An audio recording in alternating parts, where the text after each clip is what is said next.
Okay, let me just announce the stream is live.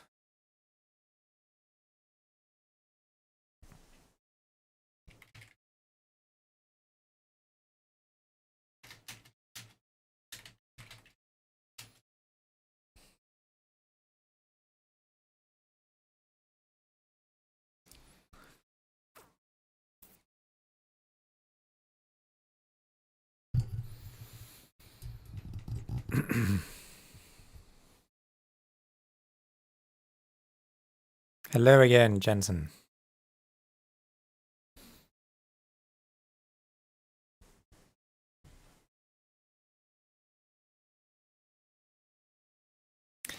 I'm gonna wait like 5 minutes. Anyone in the chat have a question to ask? Shoot now and I'll try and answer it. As long as it doesn't take longer than 5 minutes. Just wanna like wait for some viewers before I start answering questions, other questions. Like, how is your day going? What are you doing this weekend?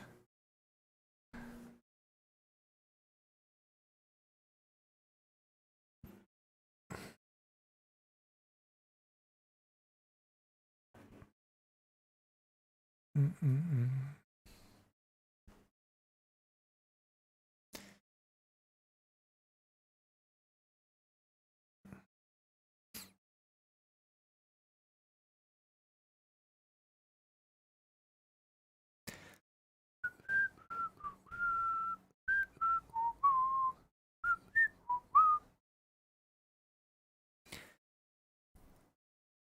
Okay.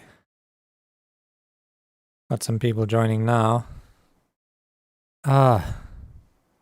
My stupid multi-stream chat is broken again. Let me open it up on my phone.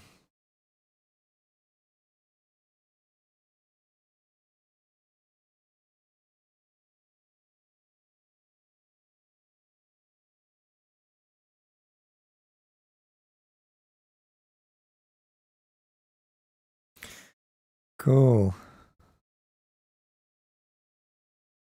Got the YouTube chat. How much money you make per month? It's kind of confidential. I'm not going to give you an exact number, but it varies quite a bit.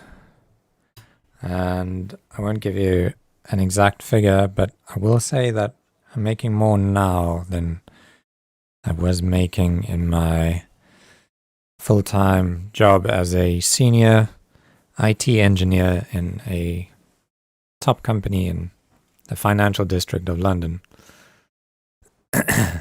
So, but I mean, it wasn't always like that.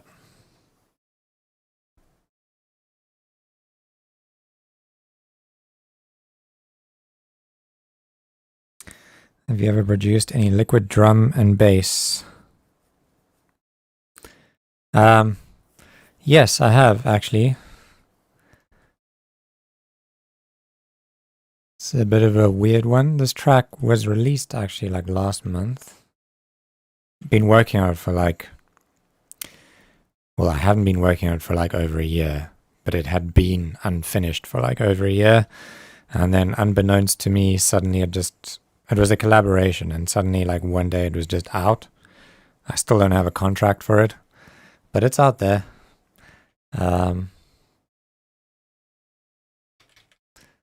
Down to divide.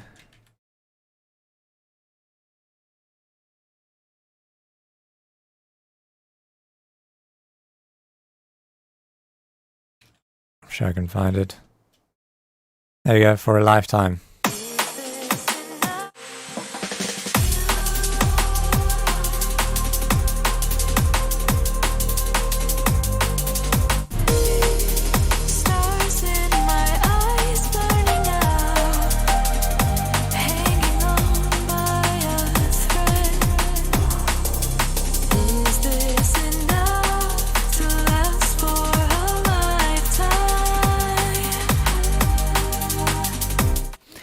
There's my liquid drum and bass track. And I'm going to answer one more question from here, and then I'm going to move on to the Discord questions.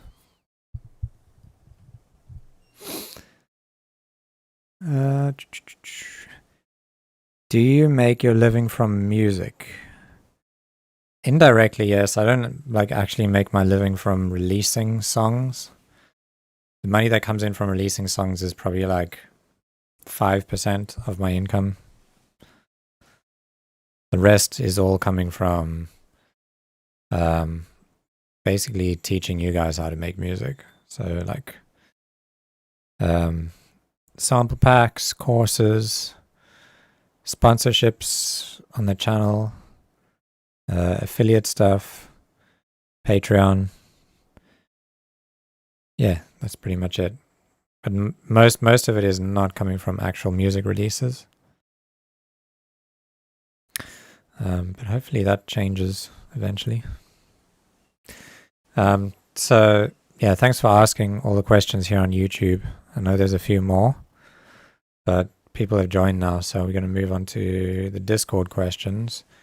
So if you haven't joined the Discord, hop in and you can ask your questions here and I'll answer them to the best of my ability. So the first one's from Birch. It says, "Morning, mate. Can you tell us a little bit about how to approach the industry outside of production? Like when you should start an artist Spotify and what to do when you have a number of songs in the bank and want to try to release them." Well, in my experience, I never really built up a store of tracks that were finished, and I was just waiting to make my debut and release them out into the world. I always kind of from the beginning put out my tracks. So I don't really know from experience how to answer that question. But if I had to do it again, I would just make sure that I had at least 4 or 5 tracks that were of the same quality, that kind of just show who I am as a producer. And then I would just chop them out to labels and just hope that the labels take them. I mean, chances are if you have 4 or 5 tracks that you consider good and are releasable, chances are labels will probably only accept one of them. So you probably want more of that. So I would say maybe build up 15 at least or something, and then you could maybe get 3 of them out. But it all just comes down to really how good the music is. Because you might think your music is good, but it's not actually good. And you'll never get them out to any labels. But I've seen some guys give advice to just start putting tracks out independently, and my personal opinion is I strongly advise against putting your tracks out on DistroKid or RootNote or something, because what will happen, unless you are in the 0.0009% of producers in the world, and your track is literally so good that it is undeniable, people will hear it and literally cream themselves. Don't put it out on your own, because it's going to go into your Spotify and it's going to sit there with that dreaded less than 1,000 number, and you're going to have 4 or 5 listeners on Spotify, and then when you try and shop your tracks out to labels, they're going to go and check out your Spotify and see that you've got tracks out there but ain't no one listening to them. And to me, that is worse than having nothing out. So I think it's better to store those tracks, and then you can always say to a label I'm starting a new project, I don't have anything out yet. Judge me on the quality of the music, don't judge me on what's already out there. And then I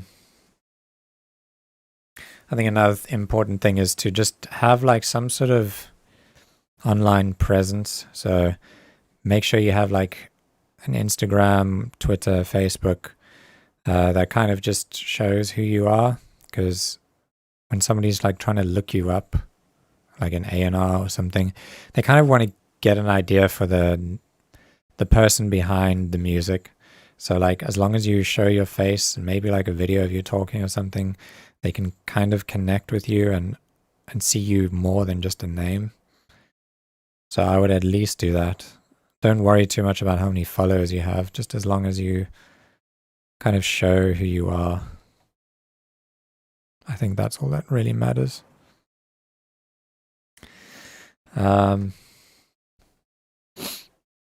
Just reading the chat. Oh, they actually removed the less than 1,000. It's not showing a number at all right now. Okay. Well, that's kind of better, I guess.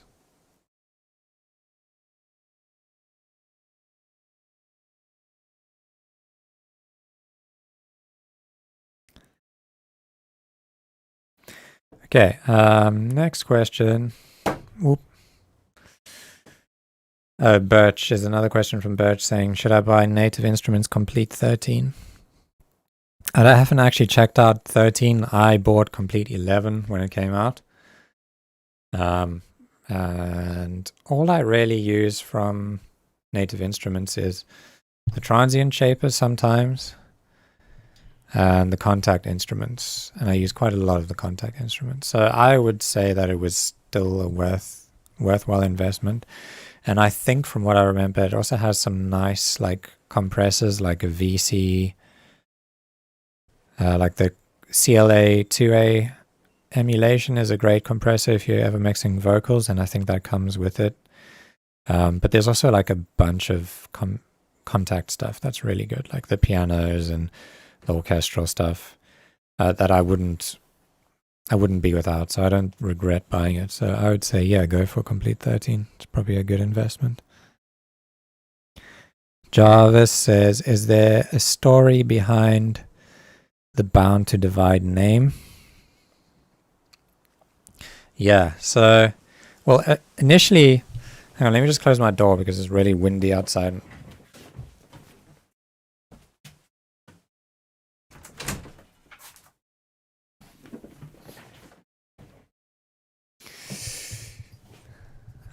Can you guys see the questions, by the way, in Discord?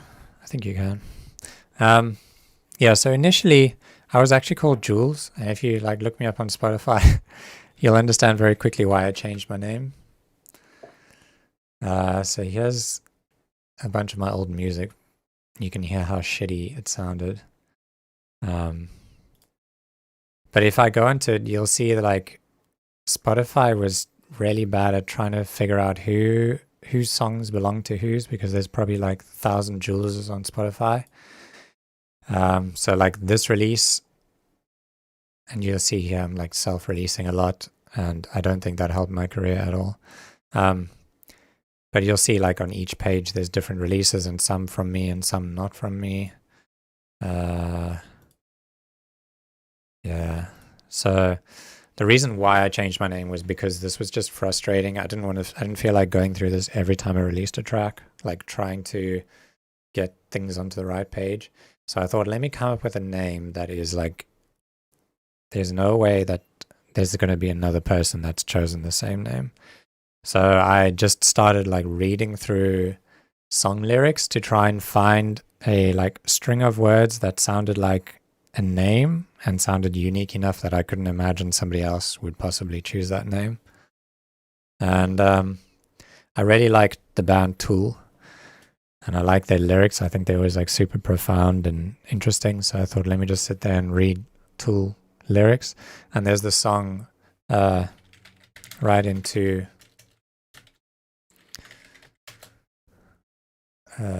here's the lyrics. And where is it?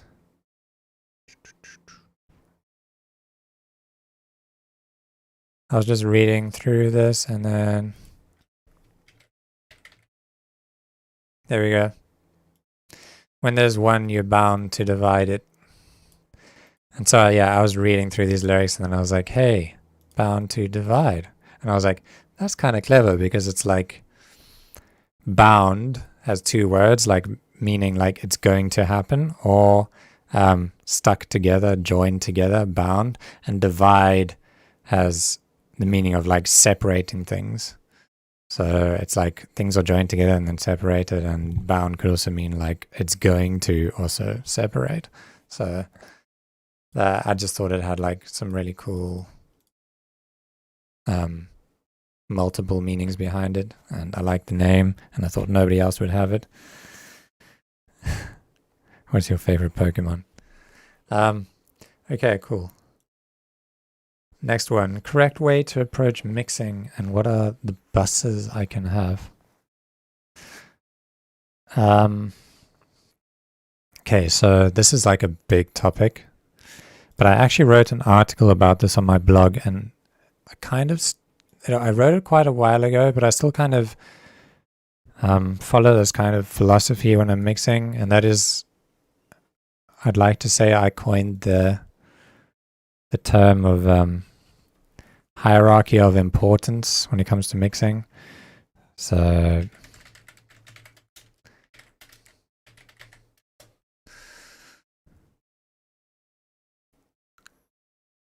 where's mixing?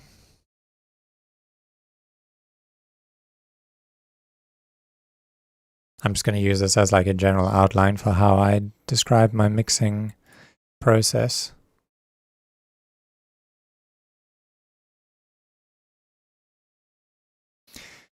Bear in mind, I wrote this like, I don't know, like 2 years ago or something, and I definitely got a lot better at mixing since then. But generally, like, yeah, so sound selection is a super, super, super important part of mixing, like finding sounds that work well together. So if you ever watch me live stream, I barely ever choose samples without my track playing. So like I'm always browsing through samples while my track's on loop, and I can hear how they all sound in my track. And that's just like using your ear to tell you whether or not a sound fits with another sound. So if a sound does not match the vibe of a track and just doesn't work, it doesn't matter how much EQing, compression, reverb you put on it, it's probably just not ever going to sound good. So that's like the first and most important thing I do when I'm mixing, and that starts right from the composition. So right from the beginning, as soon as I lay down that first sound, the second sound has to work with that first sound. And there's no theory, there's no way for me to tell you how to tell if it works. It's like I listen to it, and if it gives me a feeling, like a good feeling, then I know it works. And then once you finish your composition and all your sounds are working well together, I go down like this hierarchy of importance thing that I described here, where like you kind of make a mental note of like at which instruments are the most important to the least important in your track, and you kind of want to mix everything around the most important elements. So everything should be a little bit quieter than the most important elements, a little bit behind them, and you kind of go through this processing. And I described it like in a lot more detail, which I'm not going to go into in this little Q&A here. But if you want to read this, it's on my website, basicwaves.com. And there's probably like some stuff here that it doesn't really apply to the way I mix anymore, but the general idea is the same. Like, yeah, I don't sidechain like that. I used to sidechain using utility, but I don't do that anymore. But that's just explaining sidechain.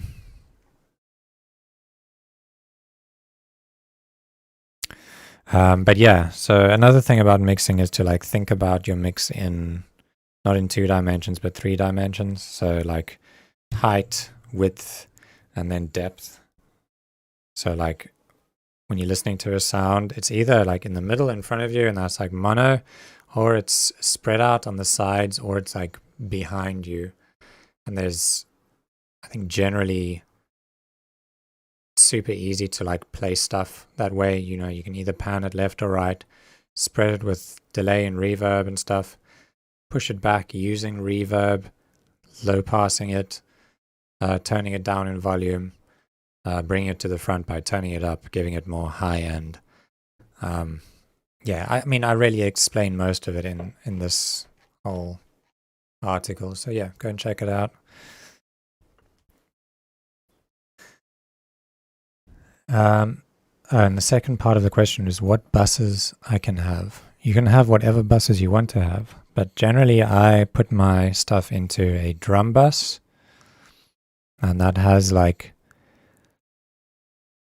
my kick in it, but then I put all my percussion into another bus inside that bus, and I kind of treat those separately to my kick because I don't want my kick to be affected by all the processing that I have on my percussion and the reverb and stuff. And then I have an instrument bus. And sometimes, like if I have a vocal track, I'll also have a vocal bus.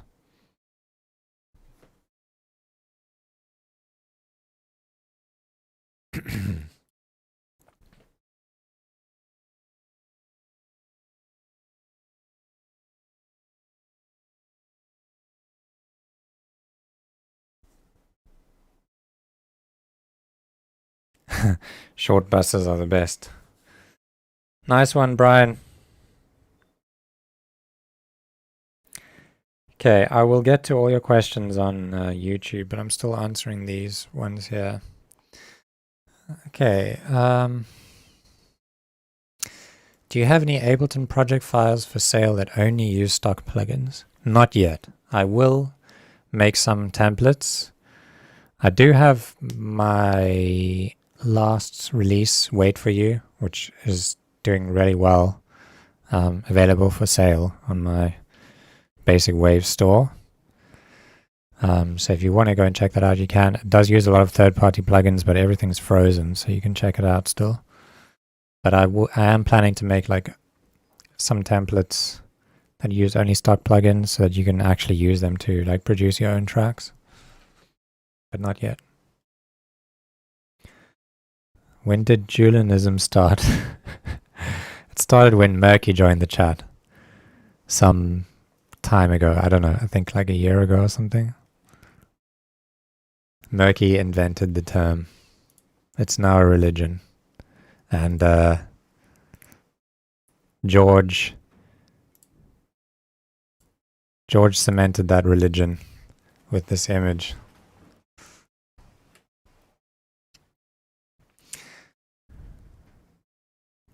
Okay.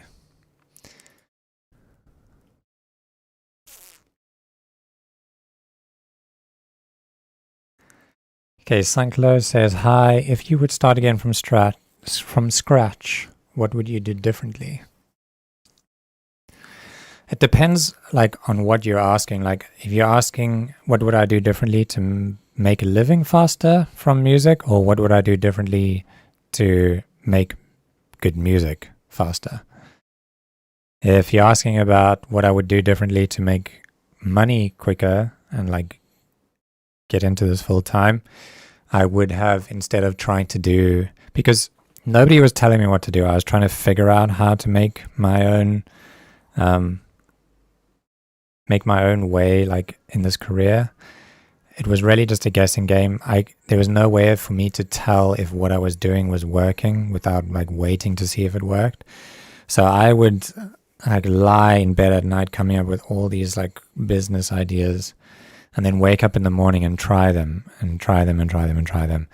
And eventually what I figured out is that if I just focused on one thing, I probably would have gotten there a lot quicker.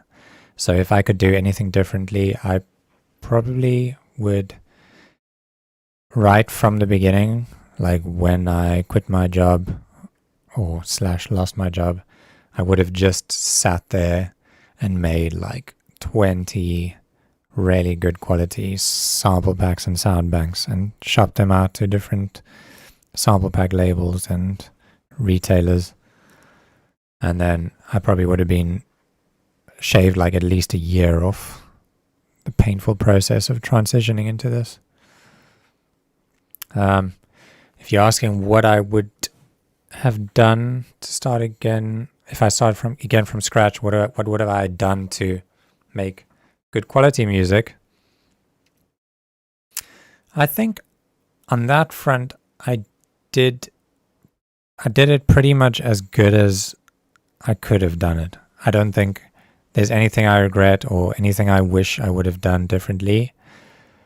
My entire process from the beginning is exactly what I preached today. Like from the beginning, and I think this kind of came organically to me. Like from the beginning, I just could not stop. I was completely addicted to making music. Like I could not stop writing tunes. I would just pump out tunes over and over again. And I think that's what got me to where I am now. Lots of people I knew were like pushing against me, like, stop writing so much music, just focus on getting one song sounding good rather than pumping out like 10 shitty tracks.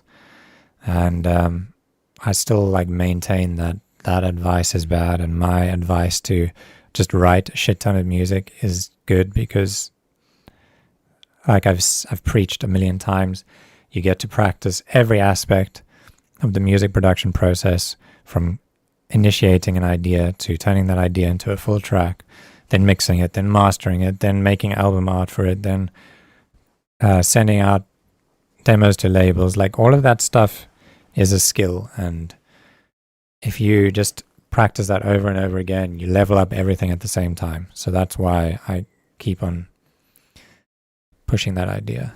So yeah, I don't think I would have done anything differently on that front.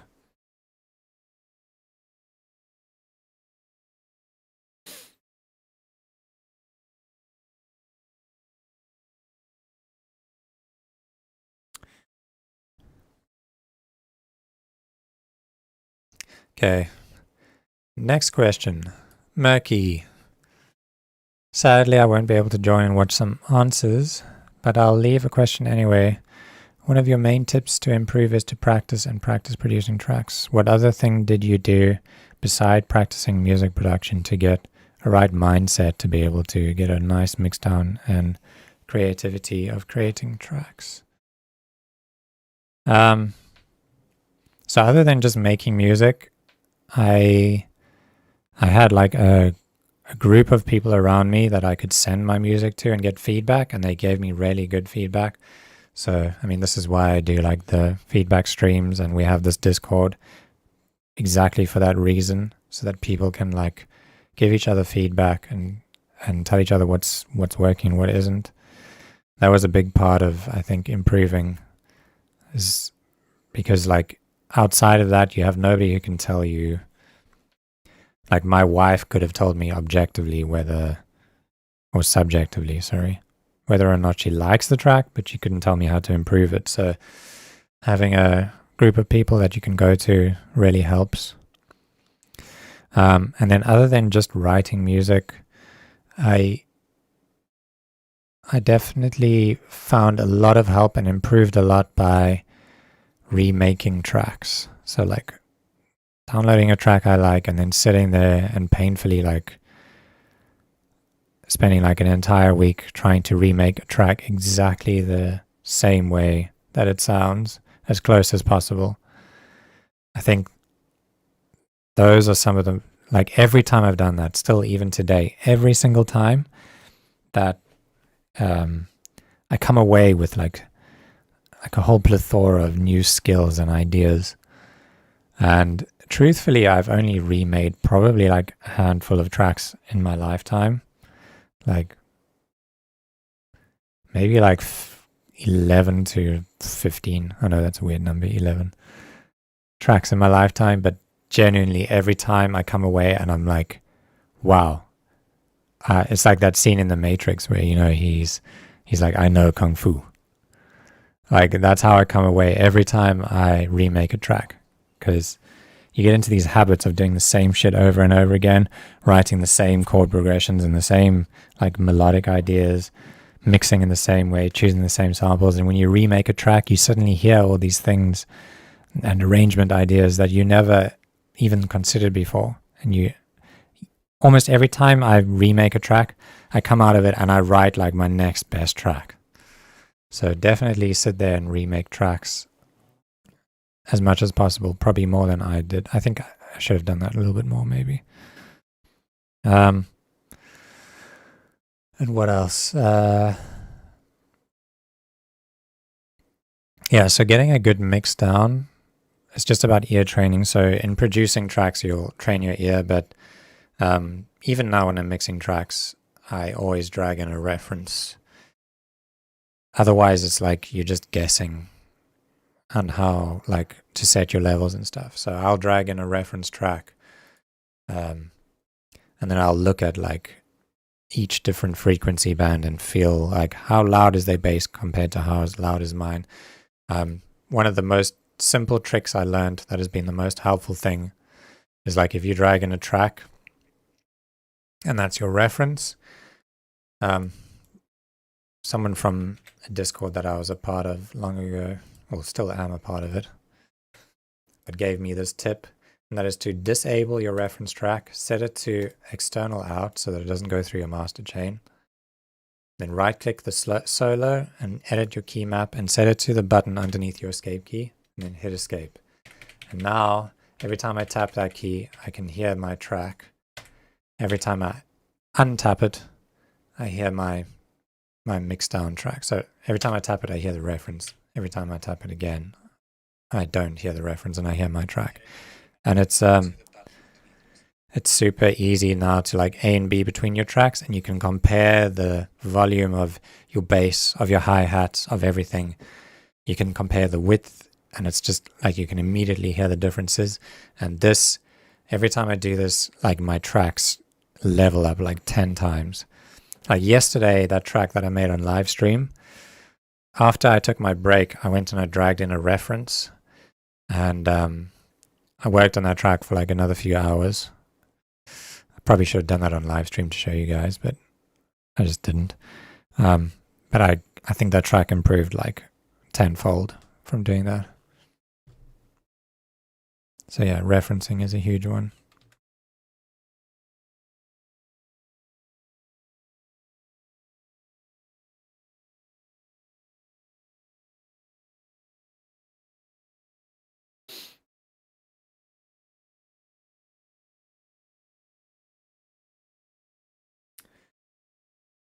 Can we listen to your very first tracks to see how far you've come? Oh boy. This is a big one. Okay, let me find my first. Do you want to hear my first track I ever made? Probably. I think it's on my Google Drive. Hang on.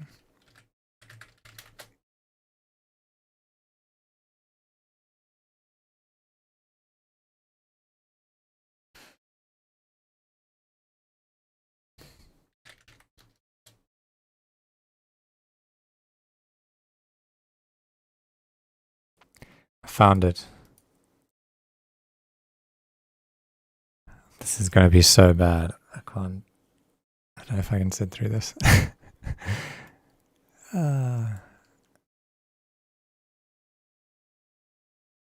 Firstly, you can just look at the waveform and tell it's about 20 dB too quiet.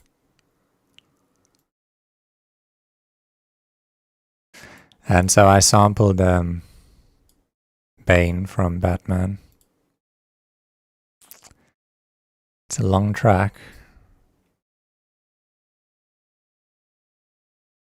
Oh, it's only 4 minutes.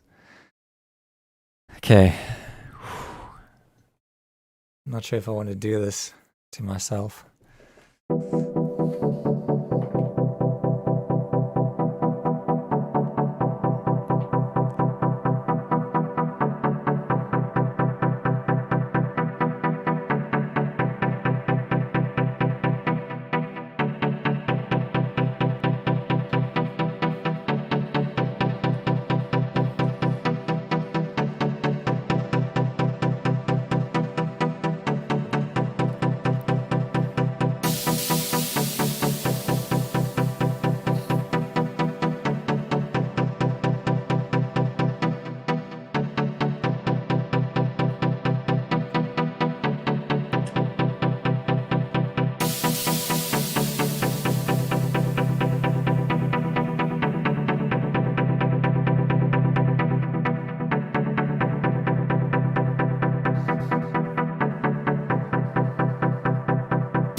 So clearly, I downloaded FL Studio and then I watched a tutorial and they showed you that you could automate stuff. And this is what I was doing here.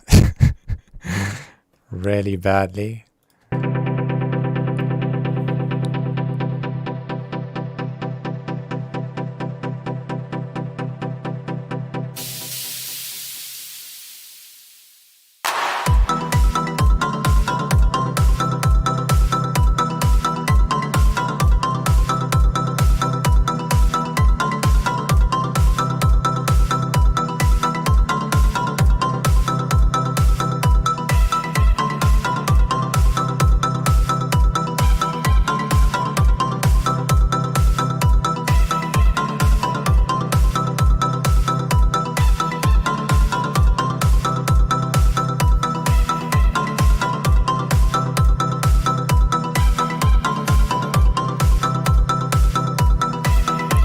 Obviously, I didn't care about hi-hats.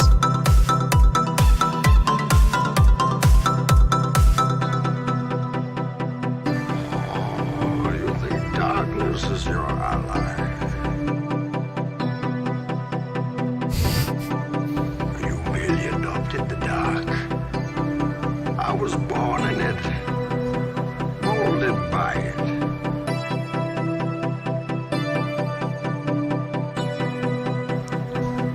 I didn't see the light till I was already a man.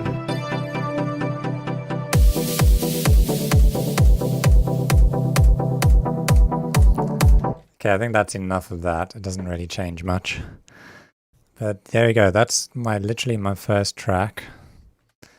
And I think if we go, where will be actually, I think on YouTube I probably have some. No, on SoundCloud my other tracks will be.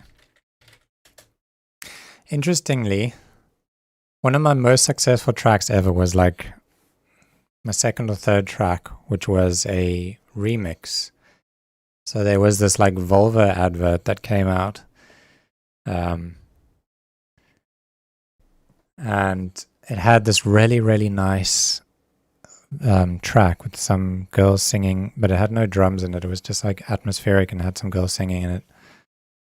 And I really liked it. And I thought, God, this would be so cool if it just had like a bit of drums in it.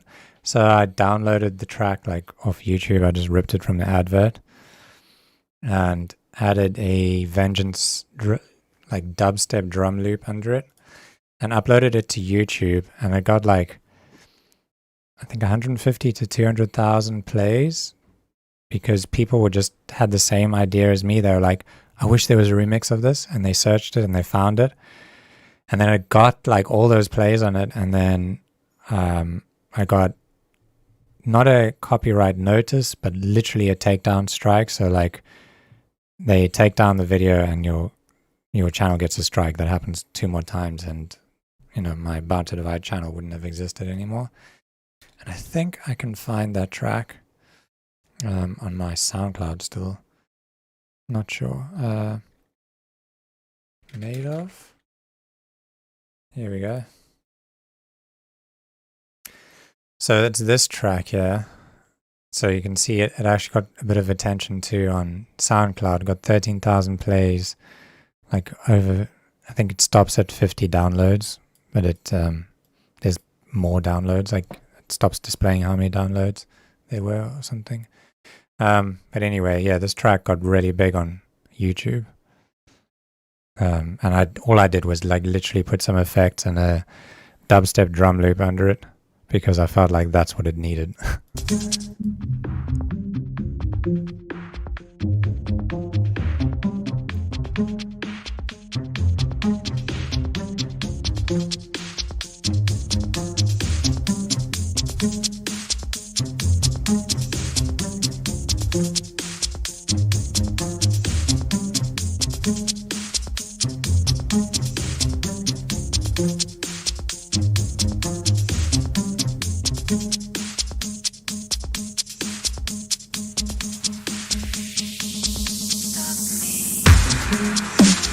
No one can control me. oh my god, I haven't listened to it in like 4 years, and the drums are way too loud. But all of the quality of the track comes from the original, obviously. Like, sounds trash, but somehow like it really resonated with people. So it got like hundreds of thousands of plays completely organically. Like, I did not promote it; it just happened. You can hate but never break me. This is what I'm made of. Control me. No one can control me. 'Cause this is what I'm made of. You can hate but never break me. 'Cause this is what I'm made of. Watch them take down my channel now because of this, me playing this. But anyway, you can then go through like, I have like a discography here. So my first, I made a Julian Gray remix that was officially released in 2017.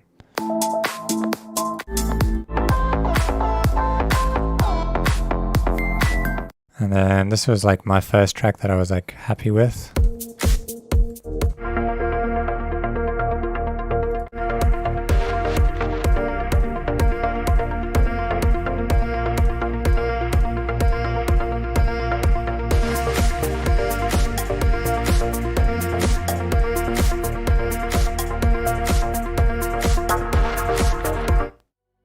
We've got Hollow here. This track was fun too.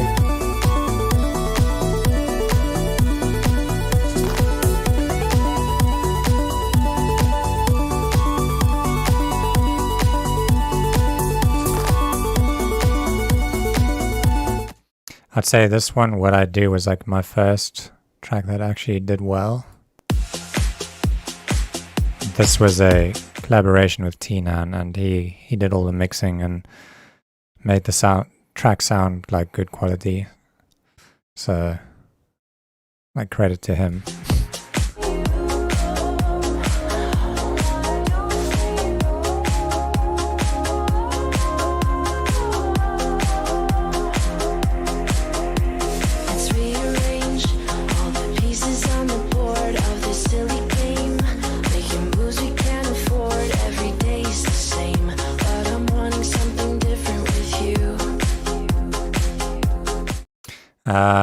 And Waves we also made together, which was, I still think is a good track today.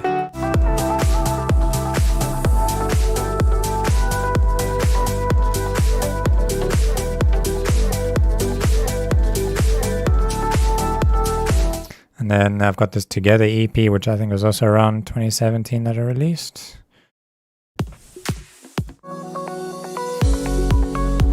But I mean, yeah, you can go through my discography. But anyway, that's how far I've come. There's a lot of tracks out there. You can even go into my YouTube and just find all my old music. I even made stuff like this. I made this track with like an old friend. I was friends with, like, we used to play Counter-Strike and stuff together when we were like 14. And he became a guitarist and we made this together.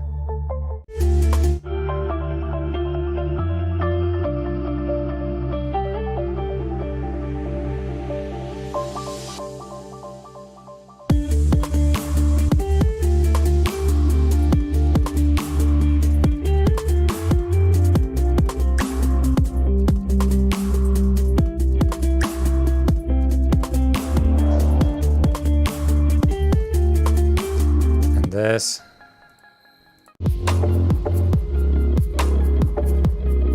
That's me playing guitar, but yeah, you can see, like, I didn't always make house music. This was all like, I don't even know what you call it, like halftime. Not really future garage, but kind of edging in that way.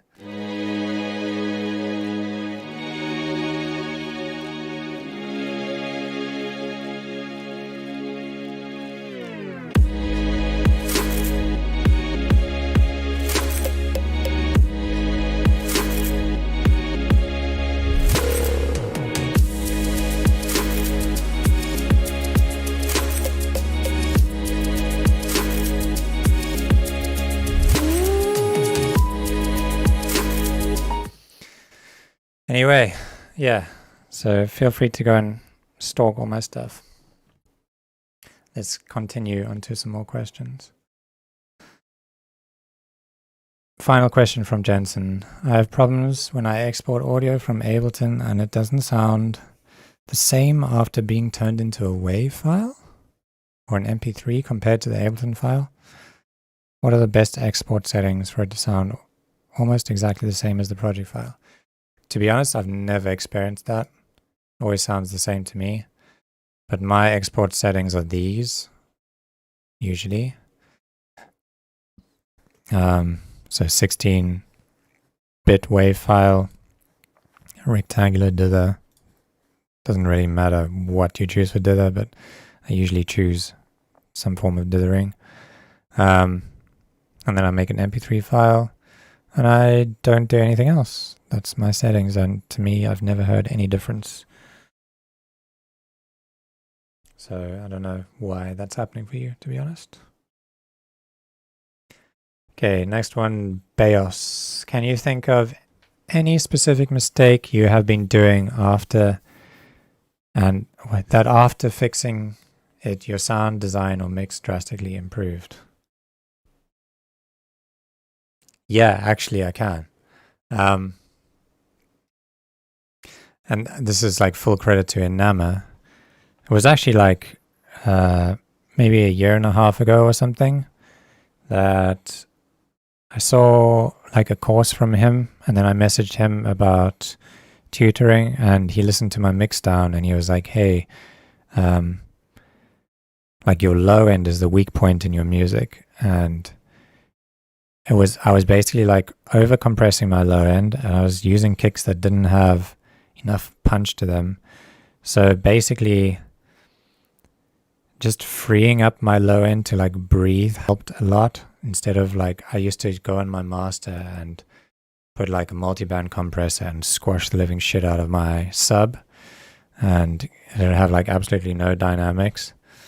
And another thing was I was using like bad kick drum samples. So the advice I got was to sample kicks out of other tracks that you like. And so I started doing that.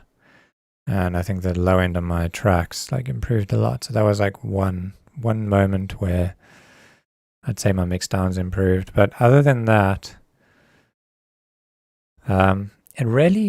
it's not like, I think a lot of people want to know like, what is that one thing that clicked for you that made everything work? And it's never like that. I think it's like instead of one moment happening, it's like 1,000 moments, small moments that make like small 1% differences that build up over a whole long time. That make everything kind of come together. And sound design wise, well, I would like kind of loop that in with the same philosophy. Like I design sounds in every track that I make, and you just improve a little bit each time. Like when I was making my Serum pack, I actually took presets from another Serum pack I made like 3 years ago and used them like as a basis for a bunch of the sounds. But I changed them so much because a lot of them had like reverb on them and harmonics in them that was just like so resonant and muddy and ugly that I actually took down that preset pack off the internet and absorbed those presets into my new one, and then cleaned them up and fixed them and made them sound like actual professional sounds. And that just came from having my ear trained over all this time. So like I would have like a reverb sound on there that is like has this horrible like I don't know how to describe it, this 200 to like 400 hertz like buildup of resonance that just sounds shitty and makes you not want to use the preset. And so now I know like, cool, I can just EQ that out of the reverb and the preset sounds good. And there was no moment where this went from me not knowing that to me knowing that. It was like a buildup over years of making tunes every day to realize that.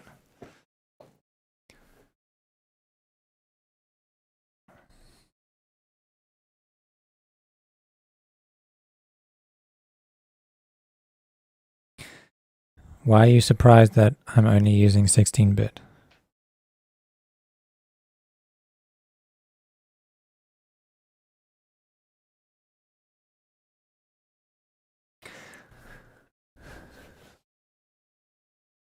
Okay, next question is from Mixwarp. Artist/profile management, please. Okay, so sooner or later I'm going to have to build a brand. Now I have a YouTube channel with a fair amount of alleged clout, if you want to call it that. I have over 5,000 subscribers, lots of music up, videos with thousands of views, and one in particular sitting at over 1.5 million views. Well done. The channel has been getting quieter over time, mostly due to my laziness in posting and engaging with my viewers, and there was a copyright issue a while back. Sorry. Sony BMG got involved, but in the end I did win, and the guy that stole my work got his channel strike. Nice. But I still feel this has somehow damaged my channel. I get way less views since. So my question is, do I rebrand that channel, keeping my cloud views, subs, watch hours, and instant monetization if I choose to? Or should I start fresh and make a new channel to go with the new sound and just hope it takes off? I know that it isn't so easy anymore. Does YouTube even count for anything these days, or is it all Spotify now? Oh, I mean, yeah, I think YouTube still counts for a lot, at least for me. I mean, most of my audience comes from YouTube. So I would definitely stay on YouTube and keep building your YouTube.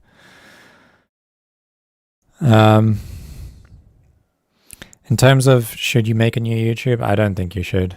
I haven't seen your channel and I don't know what it's all about. But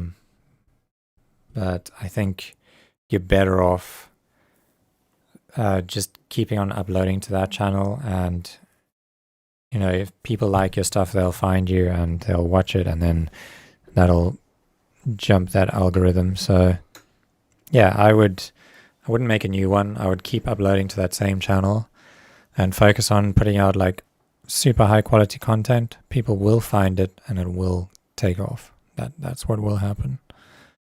So I'd say don't stress yourself over trying to figure out whether or not to start a new channel, how to brand it, what to do.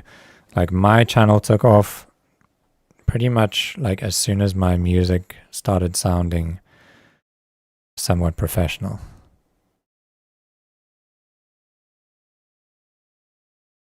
So yeah, that's my advice. What was the biggest light bulb moment in your production journey that helped your music get to the next level?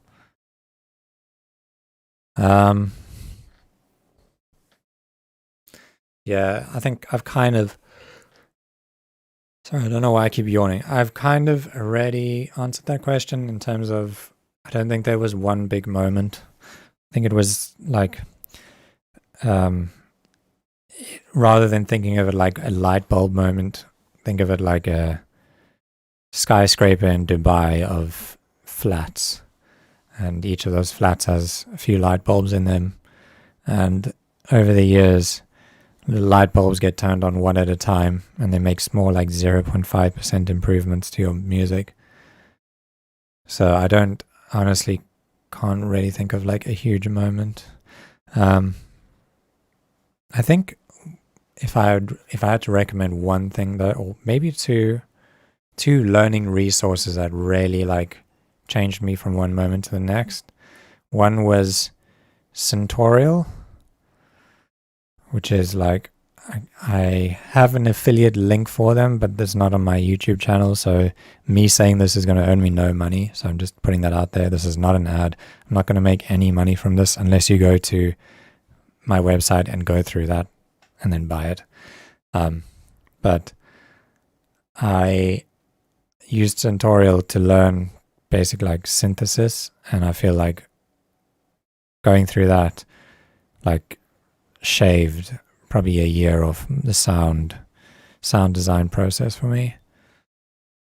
And then another thing that really changed my music for the better from one moment to the next was the Enama Ruby course. It was on, what's that website? The guys that sell Anna, the synth. Sonic Academy. Yeah, so I watched the Enama Sonic Academy course. And that was like right before I made my first big YouTube tutorial, the one where I do like an Anjuna Deep style track in 4 hours or whatever. Watching that, like when Enama described like writing chords in a way that you're not actually writing chords, you're making implied chords. So like you make a melody, and then underneath that melody you just put bass notes, and those bass note changes like create implied chord changes without having chords. I feel like that little moment like made all this kind of like Anjuna Deep style stuff in my head come together. And I don't think it's anything new these days, but when I made that tutorial, it was like very new to me. Nobody kind of described this before. And I think it made me, made my music improve quite a lot. And then, I mean, the whole course was quite good. So yeah, I'm also not being paid to promote his course, but he will be paid too for me promoting it. So, but I feel like I owe it to him at least because he's helped me a lot. So yeah, I definitely recommend watching that. That changed my music.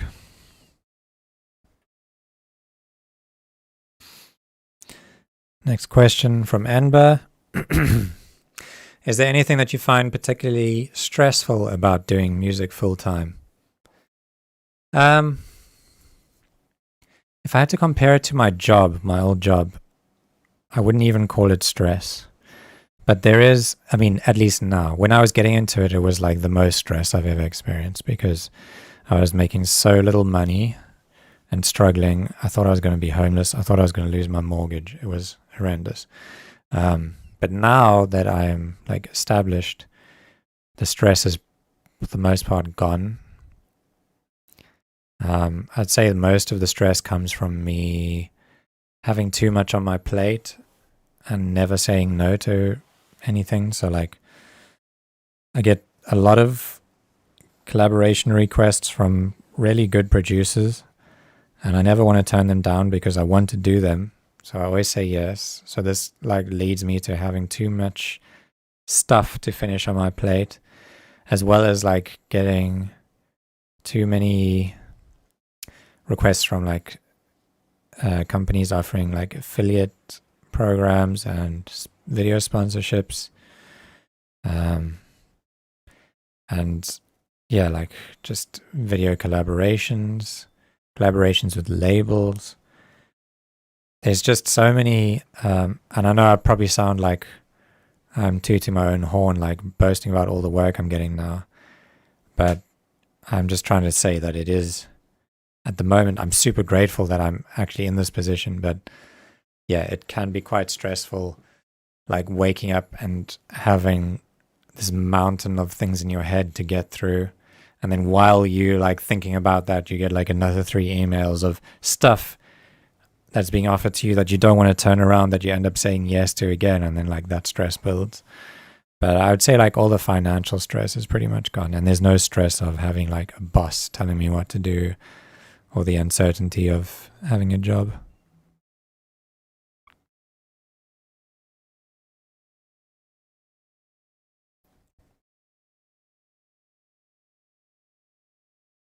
What did I do before I made music? I was an IT engineer, specifically in network security. So I used to manage networks for like a lot of pretty big companies in London, like big financial companies, banks and stuff.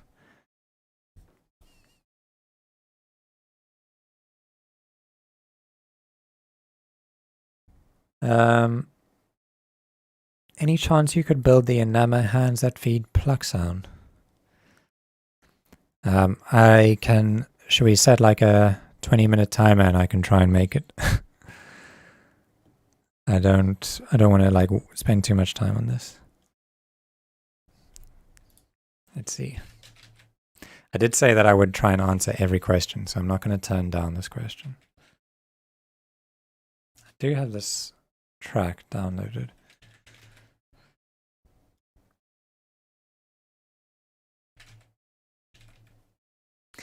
You see,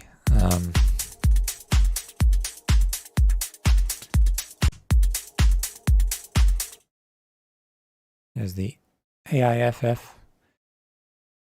I bought it. I supported a bro in Beatport. Like a good man. Okay, where is it?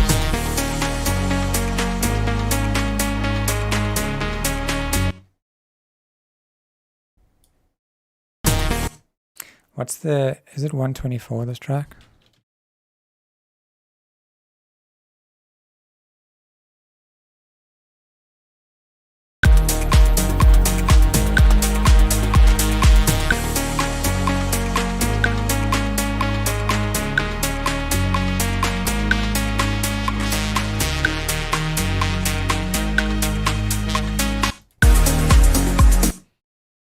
Yeah, it is. Okay, so I'm going to do the thing that I said, key map.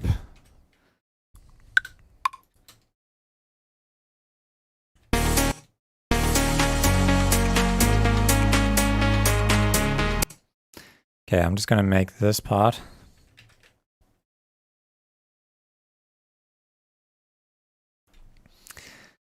And we'll try and figure out the notes first. Dun, dun, dun, dun, dun. I feel like this is probably a diva job.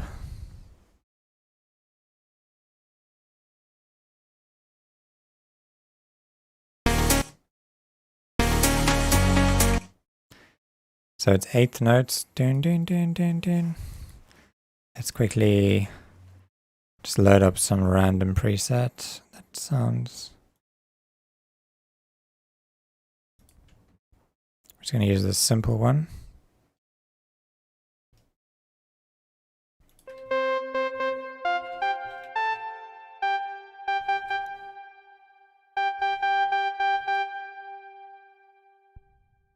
That's not what I had in mind.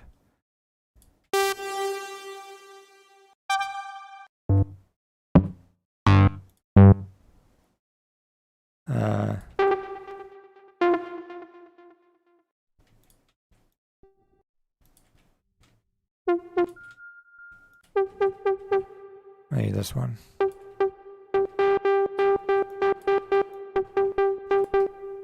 Just going to use this to find the notes and then we'll remake the sound.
Actually, let's keep going a little bit more.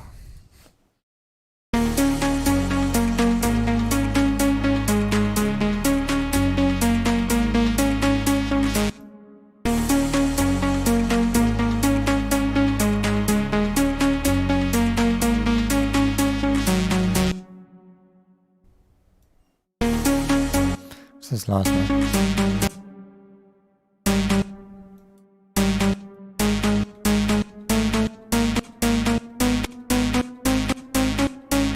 What?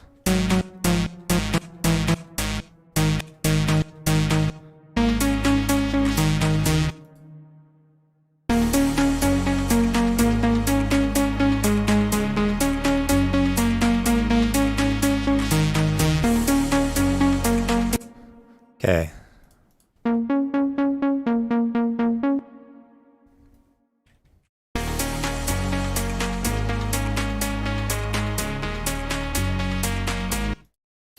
Okay, it sounds like it's a saw wave for sure, but it's missing like a lot of low end, and it's got a lot of saturation and I think he's maybe used like a multiband distortion. I'm not sure.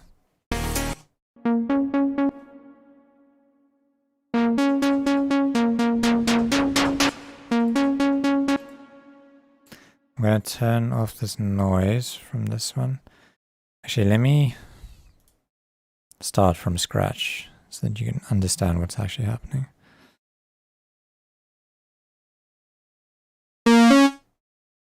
Okay, so we're gonna only use one oscillator here. And we're gonna bring down the cutoff.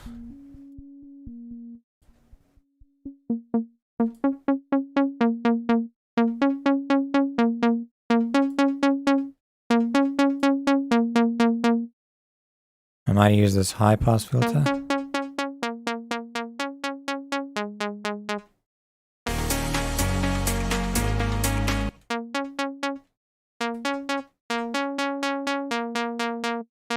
It's got a bit more sustain on it.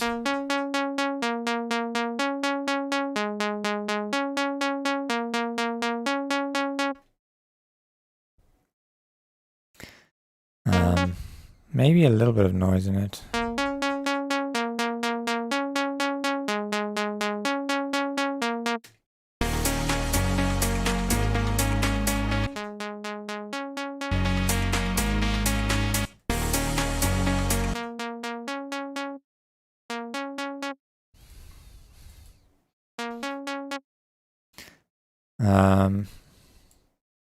Let's try adding a bit of maybe like overdrive to it. Let's see, overdrive has like this filter, which is handy.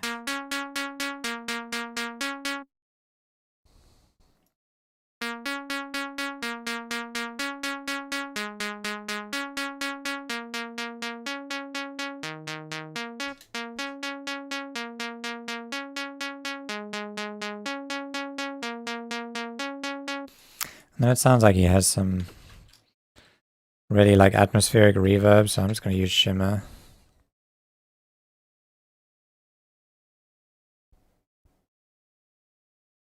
Like a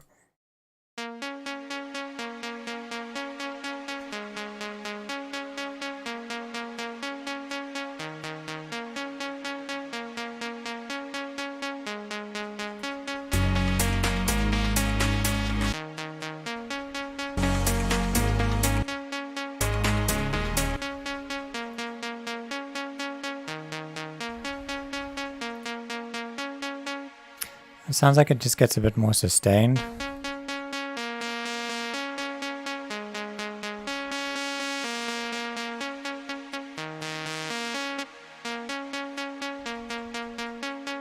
It's probably got some automation there.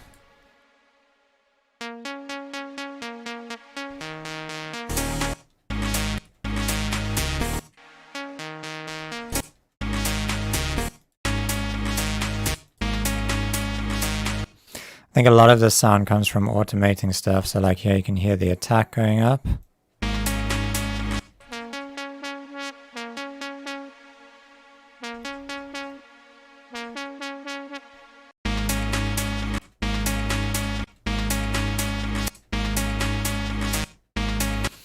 Actually, I don't think he's using the attack on that filter. I think he's using the attack over here.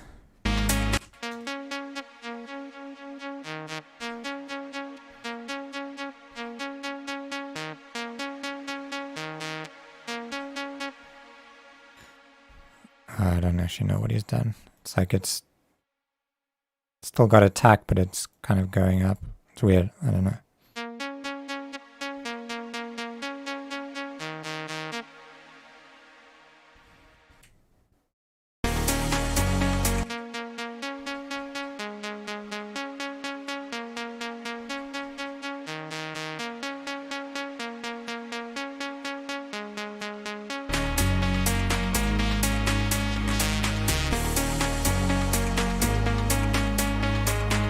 And then there's some like random panning that it sounds like is happening. So I would add some random here to the pan mod.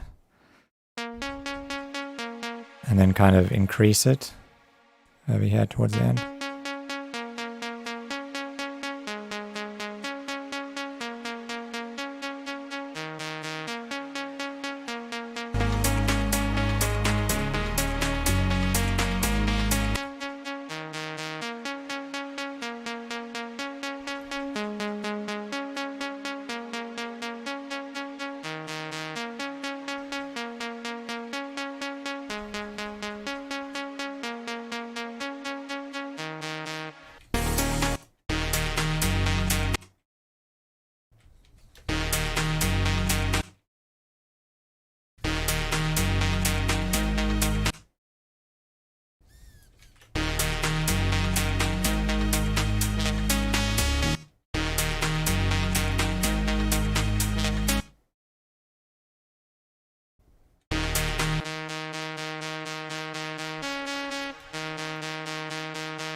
Yeah, it's interesting to actually see the MIDI of this.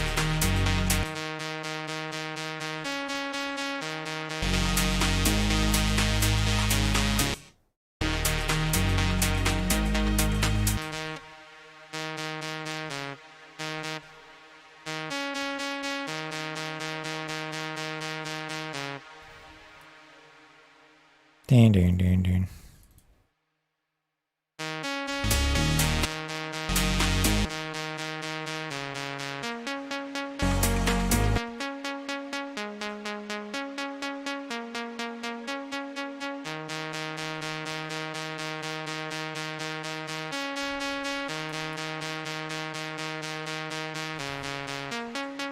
Yeah, so then you need to like go through and listen to all his automations and try and copy that.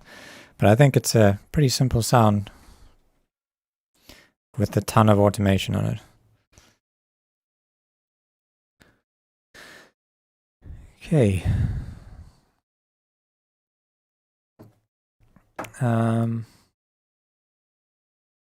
Next question. How hard was it to build a brand out of your music and build a constant community of support who relate with this brand and scene? Any tips for it to achieve the same with our music? I didn't intentionally like set out to do that, really. Like, while that was happening, all I was trying to do was make a living. I didn't have any like intention to build Bound to Divide out as like an artist brand. I was just trying to like get my products out to sample pack labels and stuff. And in the meantime, while I was doing that, I was just like, I'll just keep on uploading every once in a while to my YouTube channel, just, you know, for the fun of it. I'd never thought that YouTube would become like my primary source of my audience. So I didn't have any intention behind it, but it just kind of happened. But I would advise that you kind of just show people what you do, because this is how people find me, is because I turn on my live stream and I involve people in the process of writing music and just in my life, and then they get like a personal connection to me and they become like supporters of me. So yeah, my advice is to obviously make your music sound good, and then to just involve people in the process and try and provide value to them as much as possible too. So if you can do something that makes somebody else's life improve, like, you'll win them as a fan 100%.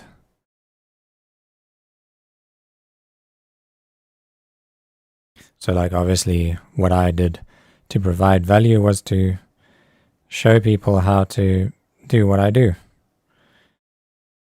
for free. I don't like, you know, have a paywall behind all my production videos. I do have some paid courses, but there's more unpaid stuff than there is paid out there. And I think people appreciate that.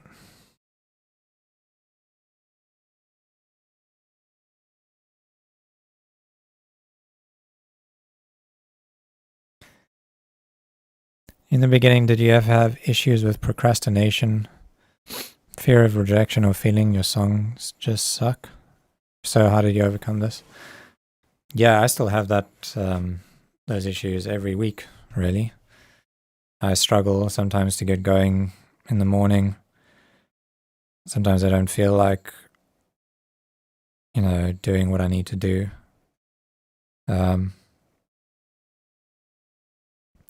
I think, like, to some level, you just got to push through.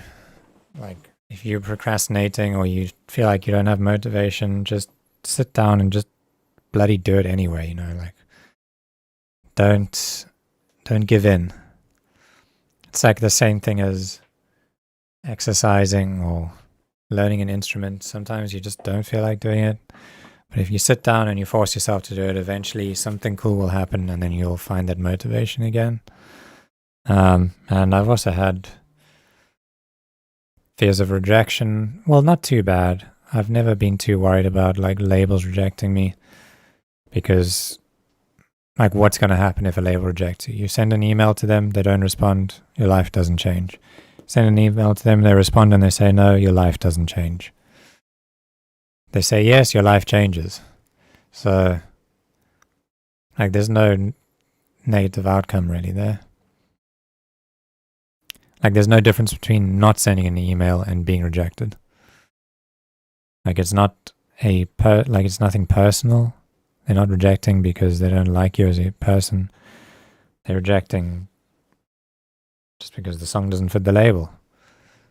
And a lot of the times it's not even because of the quality of the music. It could just be because it doesn't fit the sound or the person's having a bad day or whatever. And feeling like your songs just suck. Yeah, I write songs all the time that suck. So how I overcome this is to write a lot more music and then eventually something good happens. I think every single producer, no matter how like legendary they are, sit down and write something and then listen to it the next day and go, wow, that just sucks. And then they feel shitty about it and they start a new project and they do that maybe 10 times and then eventually something cool happens. So that's just like the name of the game. Okay, so now I'm going to move over to the YouTube chat. There was a bunch of questions here, so I'm just going to scroll all the way up and find where I stopped. Okay.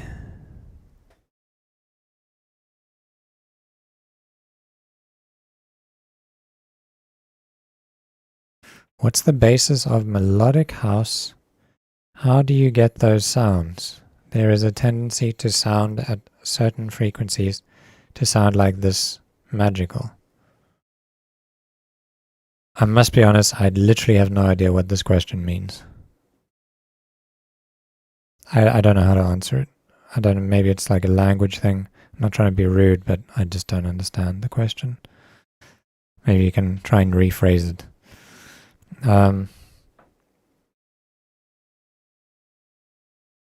Hey Jules, what's better to improve quicker? Finish tracks up to the mastering stage and make them as good as possible. I try to get as much ideas out as possible. I would say like finishing the entire process. So like finishing tracks to their entirety. Once you how I work now is I don't really finish tunes like to their entirety unless I like the idea. And you'll see even when I'm writing stuff from scratch on YouTube, I generally go through like the first hour is just me like trying out different chord progressions and melodies until something sounds good. And I think that just comes from experience, but I wouldn't like write a good idea and then not finish it to mastering and start a new idea. I would try and get as far as possible in all my tracks so that you practice every aspect.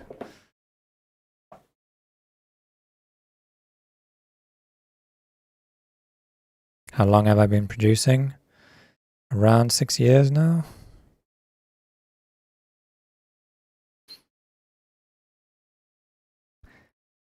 Okay.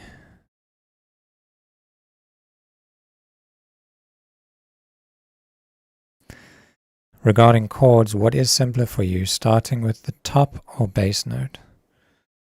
When I'm writing chords, I usually start with the bass note. But sometimes, like for instance in yesterday's track, I just wrote like 3 notes in a row. And I thought those were the bass notes that I wanted, but it turns out those were that was the top line I wanted, and it was easier to figure out the chord progression moving from the top down. So I don't know, it kind of interchanges.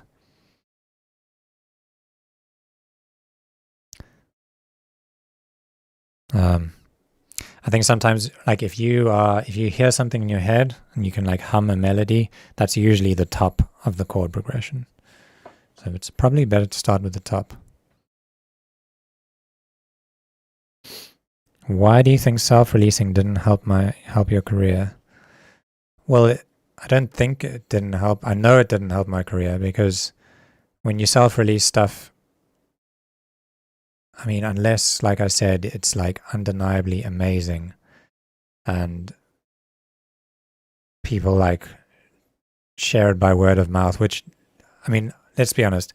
If I hear a song that I like, I'm not going to go and spread it to all my friends. Like, it just doesn't happen. I enjoy it. I put it on repeat, listen to it, but and it's not because I'm trying to be rude or like keep it to myself or anything. That's just like the nature of me. I just don't do that. And I don't feel like other people do that either. People find music they like, they put it on a playlist and they listen to it. And if one person listens to a song 10 times, that's like a really good song. But if you are self-releasing, and even if the song is really good and you have like 10 fans, you'll get 100 plays on it. And it might be an amazing song, but the world won't hear it.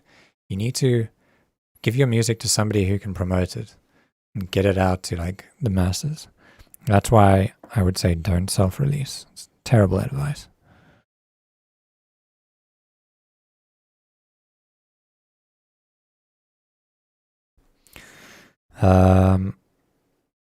Okay, what's my favorite Pokemon? I don't have a favorite Pokemon.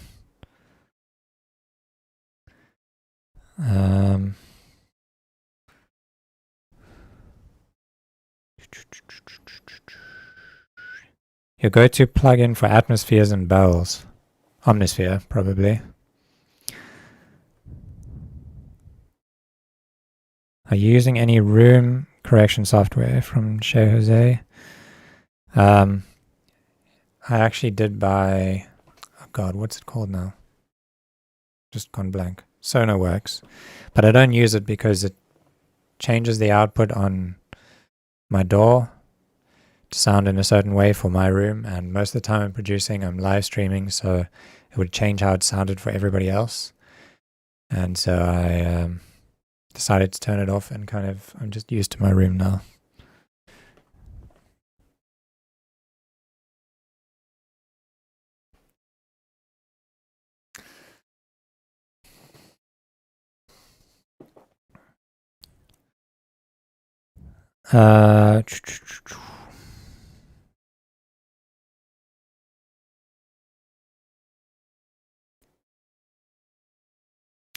Okay, Cameron, I've been producing music for 1 year and I still don't know what genre I should be making. Any suggestion about this? Keep on just making whatever you have fun making.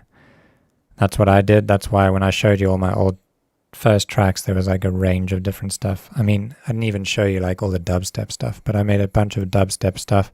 I made bass house. I made like hip hop beats. I attempted like a tiny bit of orchestral. And I think I learned something from each style. And eventually, the more you make, eventually you'll just automatically start leaning towards one thing, and then you'll find yourself and your sound.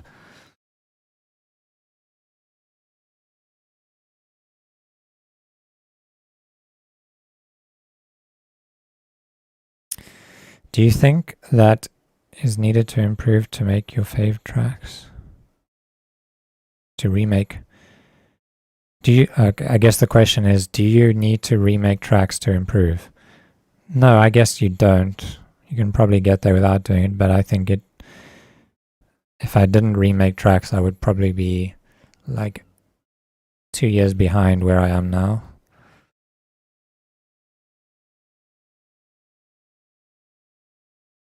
How do you figure out the levels when you are still in the mixing process, but the track you reference is already mastered? You just turn down the track that's mastered to match the volume of your track.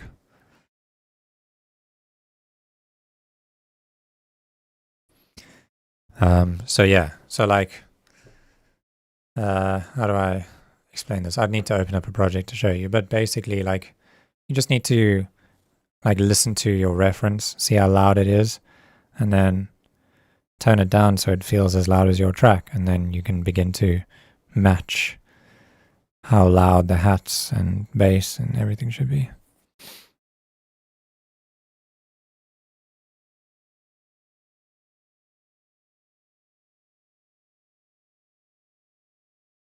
Please help me, I'm stuck, I can't make music anymore. Yeah, so I guess this is on like writer's block. My advice for writer's block is to push through it and just keep on making stuff. Like if you're in a phase where you feel like you're starting an idea and it sounds like shit and you hate it, and this just keeps on happening over and over again, my advice is to take that shitty idea that you hate and finish it and master it and turn it into a full track. And I guarantee that'll get you through the writer's block faster than all the other advice that I hear being thrown around on YouTube, which is like, take a break, clean your room, organize your sample folder, like message an old loved one that you haven't spoken to in a while. Like, all of this shit is not going to change it. You're going to, at least from my experience, you're going to come back and you're going to be stuck in the same position. Or maybe it will eventually change it if you take like a year off. But it'll happen a lot quicker if you just sit down for a day and just force out a track. And maybe remaking tracks also really helps.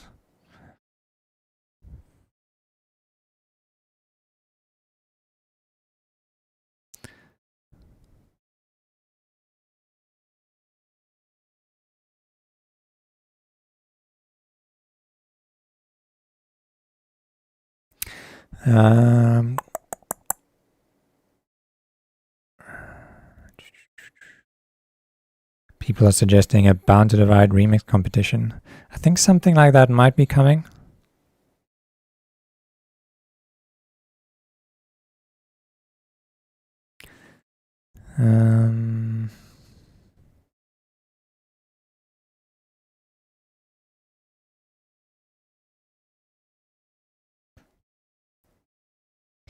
How do you slide sub bass to Ableton? Okay, that's another question I genuinely do not understand. Are you asking how do you make sub bass glide in Ableton? Like in a specific Ableton synth? If so, which one are you talking about? And I'll try and answer that. Yeah, so you're saying almost all mastering engineers ask for 24-bit. That's before they are mastering it. But I mostly master my own music before it gets released. So when I do that, I export it as 16-bit. If a label's going to master it in-house, then I do it at 24-bit.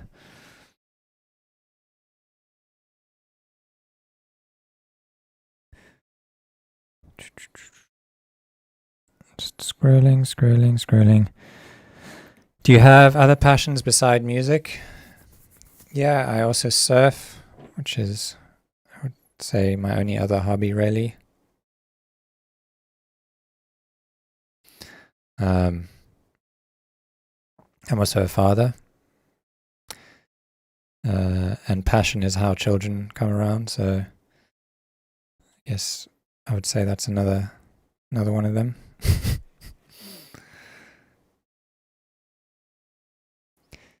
What plugins do you use to master your tracks? That depends from track to track. Most of my masters are like pretty simple. I usually do like a little bit of EQ and then pretty much just some limiting, some compression. That's about it though. I don't really like my last 2 tracks that were released. Wait for You.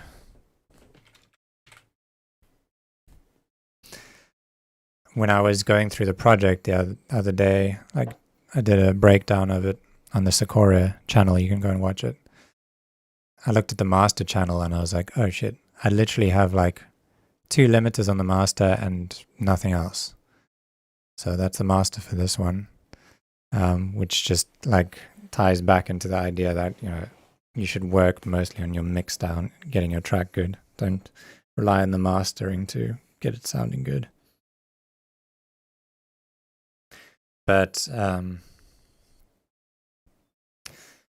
other than that, I would say my most elaborate mastering chains probably consist of like a multiband compressor, like squashing the sub together, tightening up the high end, and whatever problems they might be in the mids. Then some EQ, maybe like a little bit of parallel compression, like pretty heavy parallel compression. And then going into limiters to kind of finish it all off.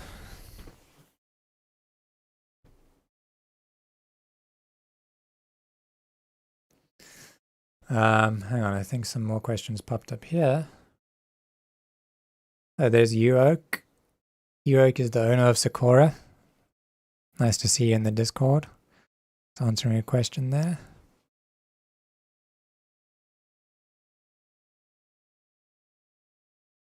Yeah, Uoak is recommending books like The War of Art and Mike Monday.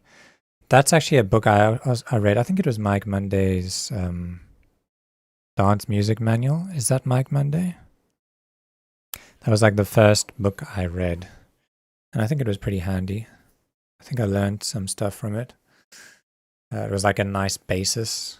I read it like literally when I first started music production, so I can't remember it properly, but I did definitely learn some good tips from there.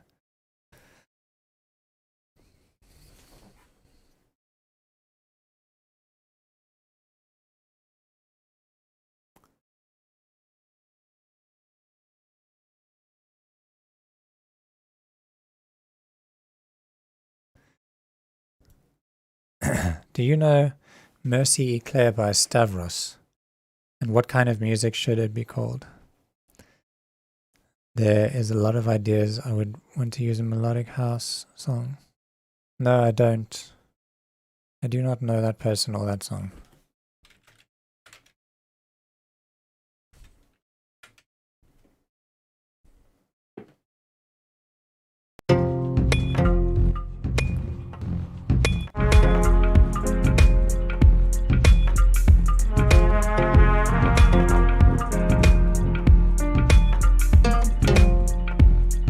I don't know, I guess this is like kind of like down tempo, like kind of stuff. I don't know. Down tempo music. It's not like house or anything.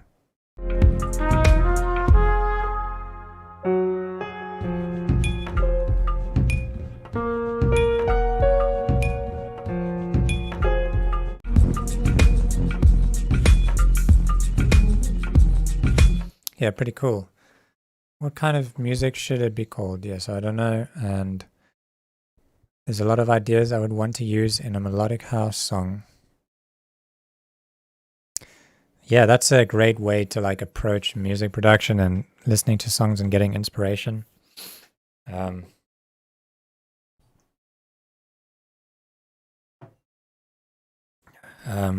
Yeah, what I was saying is, if you are pulling ideas from different genres, that's a really, really healthy way to approach music production. Rather than like if you just listen to like Lane 8 and Ben Burma all day, every day, and then go out and make music, it's probably never going to be very inspired, or it won't sound very unique.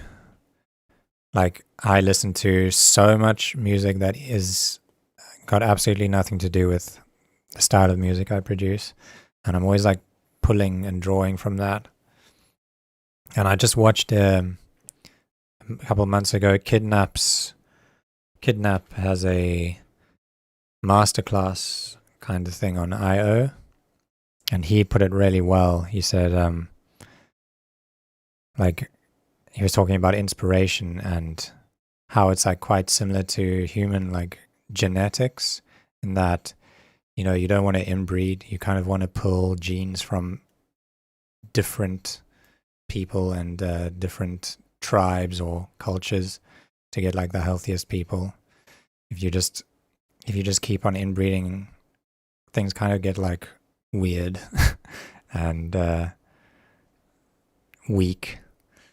And music is the same. Like, you want to draw from lots of different inspirations and kind of build your own version of music, I guess.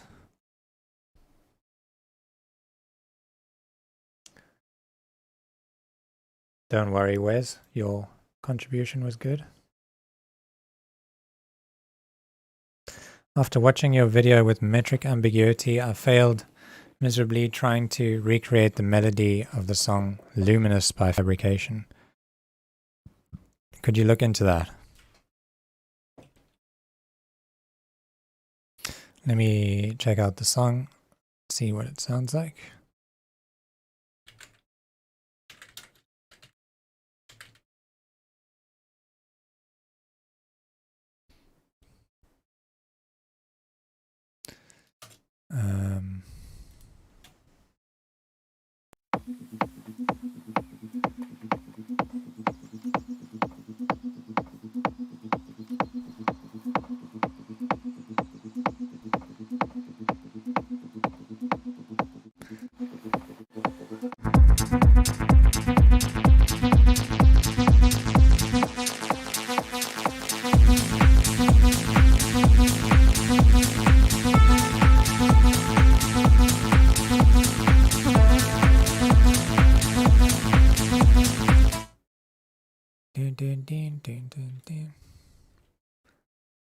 Sounds just like a saw wave with distortion on it, I guess.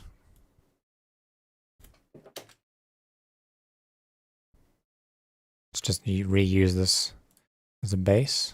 I wish I could resample into Ableton somehow.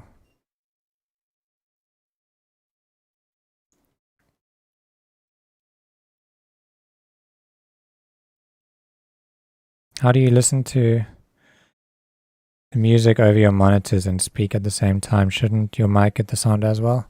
Well, first of all, this is a condenser mic, which like it doesn't really receive sound from the back, only from the front, or at least like in this kind of a shape.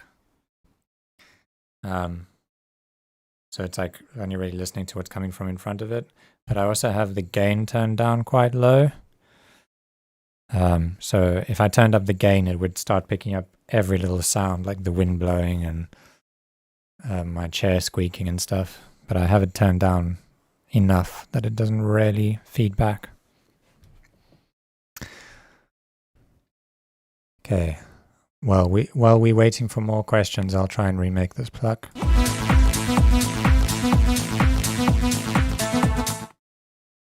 Dun, dun, dun, dun, dun. Is that the note, Dan? Kind of wish I could loop from Ableton. I mean, from Spotify. Let me just steal this track quick. It's called Fabrication Luminous.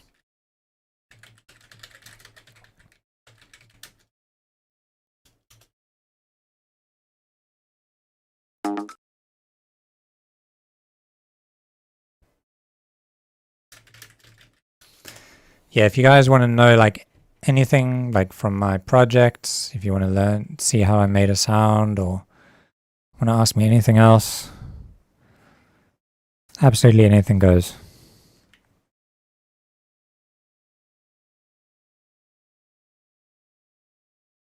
I show you audio capture is good. Is that something for Mac? Because I'm on PC.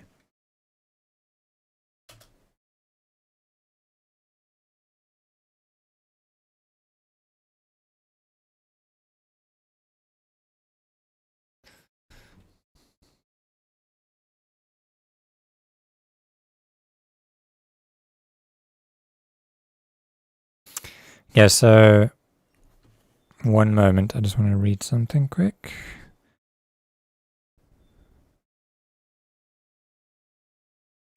We're planning to do another AMA with Sakura, with Yuok, who's the owner of Sakura, which is the record label I've been releasing on recently, and one of their A&Rs, and I think we're probably going to do that next week. I can't promise that though, but we've kind of tentatively set that date. And you guys can ask like A&R questions and label questions and music business questions to them for that one, so that should be pretty fun too. Just download this track.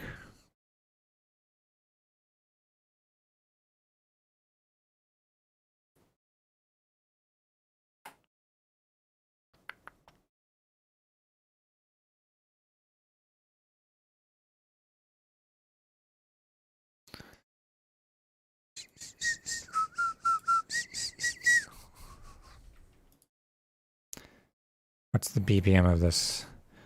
Fabrication Loom key BPM.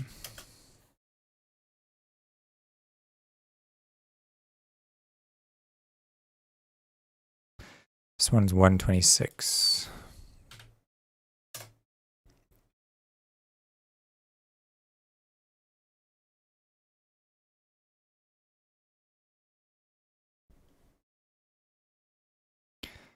Okay, where's this pluck?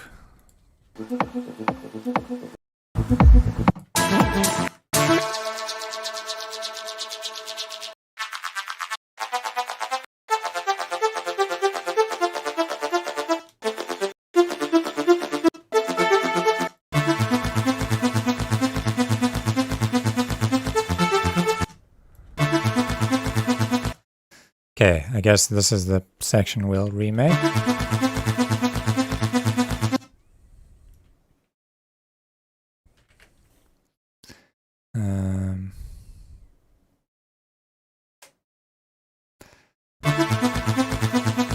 So, like, sonically it sounds like there's no attack on this. It's kind of got a long attack on it, at least. Sounds like a saw wave, and it's playing in like multiple octaves. That's why it has like that subby kind of character, the grittiness. So there's two layers to it. I might use Serum for this one,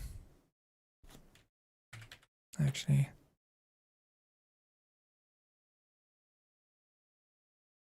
And I'm just going to turn this down and then kind of make the notes first.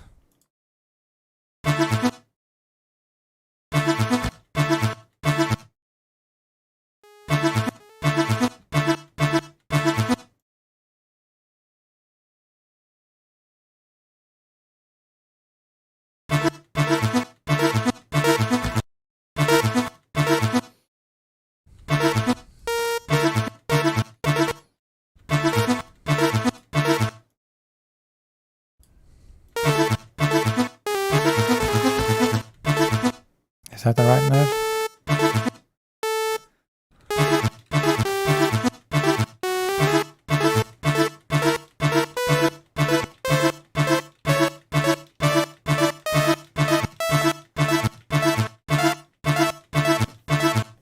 That sounds like the right note.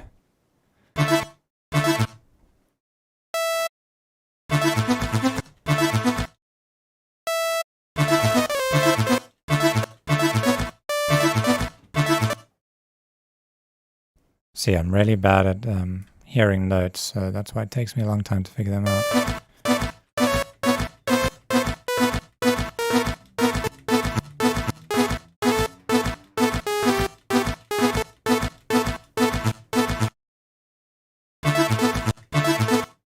Is that the right note?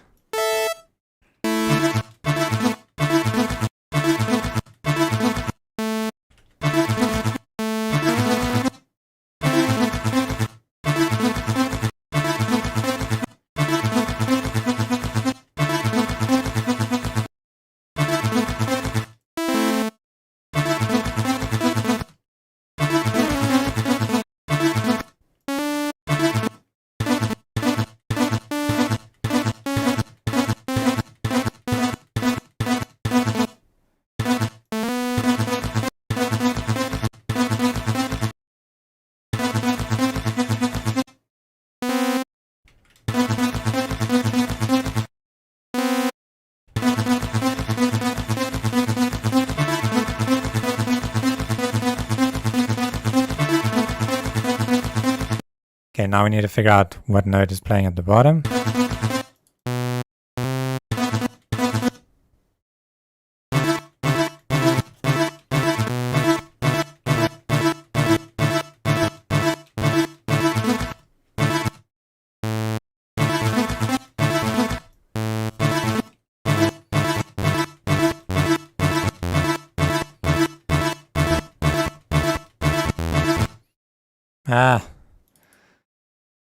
See, what I like to do when I'm remaking and I can't really hear the note right is to just turn on warping and slow the track down a lot.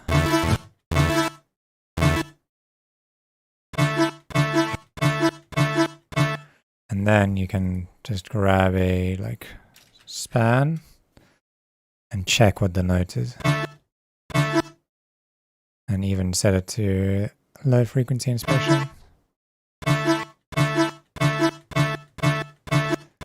It's D. Yeah, it seems to be D. So I was almost there.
Is this right?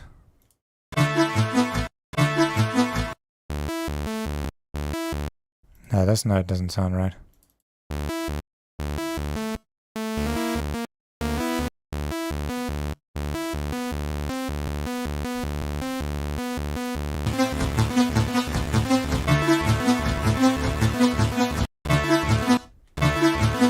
That sounds better. Okay, so now we want to add one of these and maybe give it like a bit of a tack on the filter.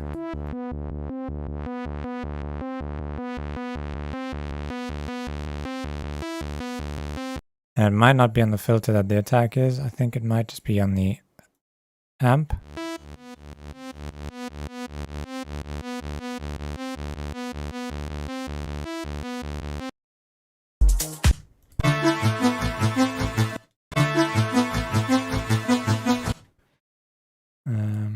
Let's just see if there's any other questions so long.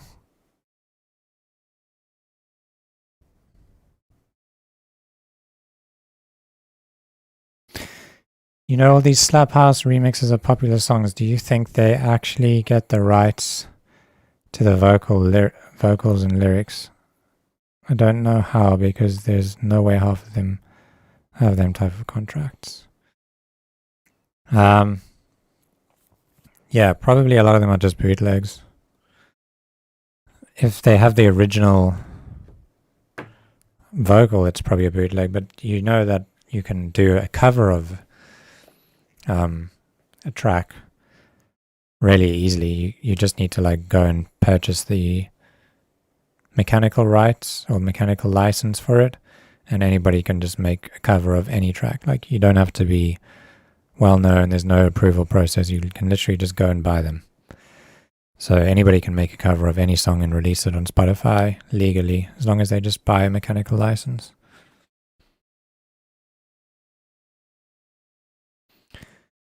Let's just quickly check the YouTube chat.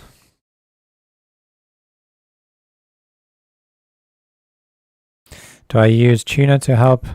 No, I don't use Tuner because Tuner's pretty bad at detecting pitches if they are really quick. Like in this track, the pitch is pretty quick. We need to speed up the tempo to kind of get this track back to how it was sounding.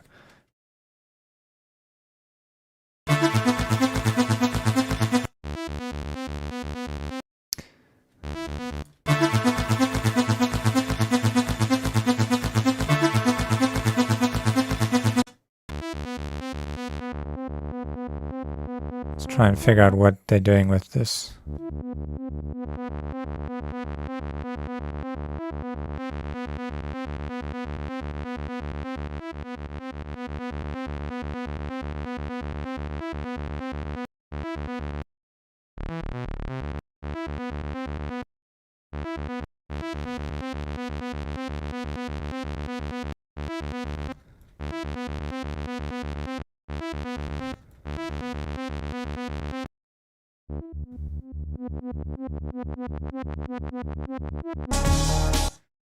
Oh, we need to reset our hotkeys.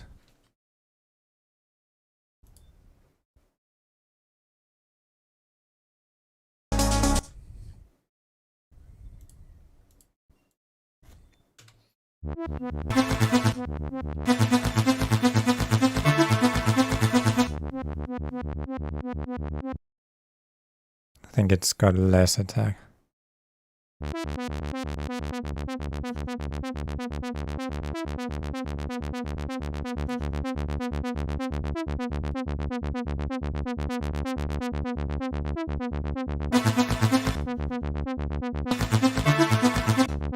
Again, it sounds like really distorted. I'm going to try overdrive first. See if that works. Oh.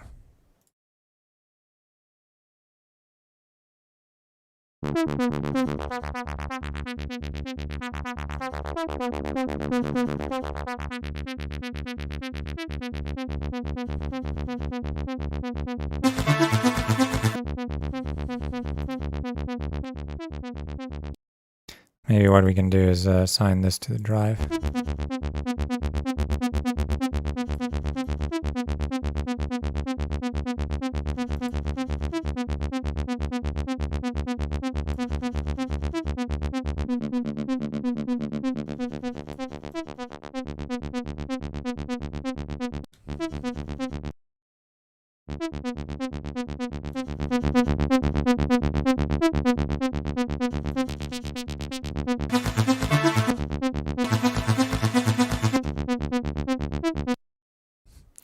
And it sounds like it has some noise in it too.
This is a difficult one to try and...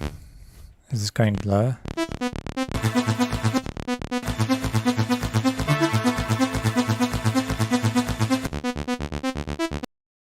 check out the frequencies here.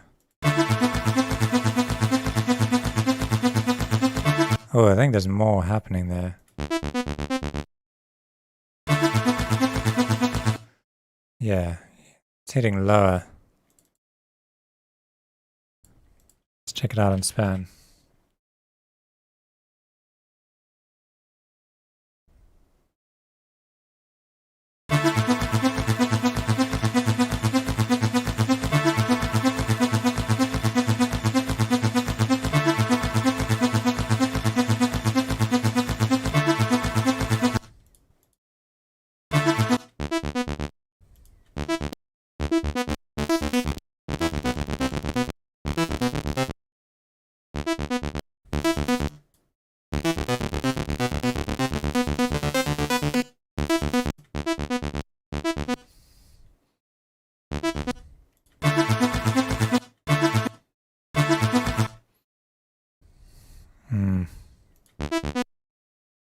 It's got like some sub to it.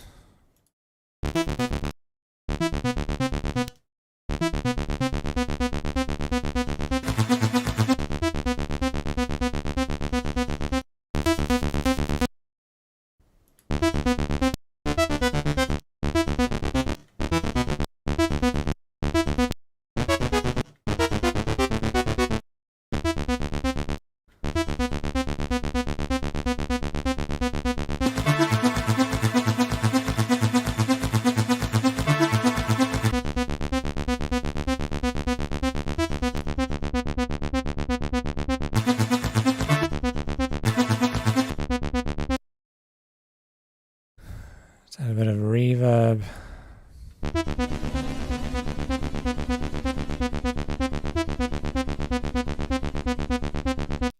It's not a whole lot of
Do you use a separate bass for the sub? How do you mix your sub and other basses? Yeah, I usually use a separate bass for my sub. If I'm using like bass that has like a very strong groove to it, then I'll usually just duplicate that bass and then low pass it so that I'm only getting the sub, and then make that like mono and control it on its own. So separate the mids from the sub, and then you can control the volumes and stuff.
this is a tough one to figure out.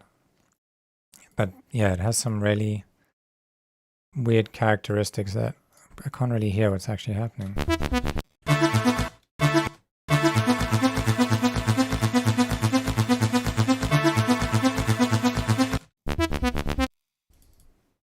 don't know if there's like some weird like FMing or filter FM or something that's like giving it this vibe.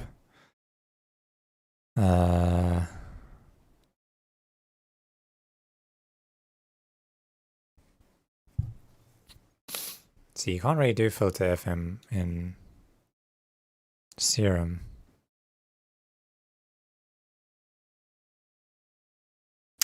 Let's try FM from an LFO quick.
There's also a swing on it that I've only just noticed. AGR 16.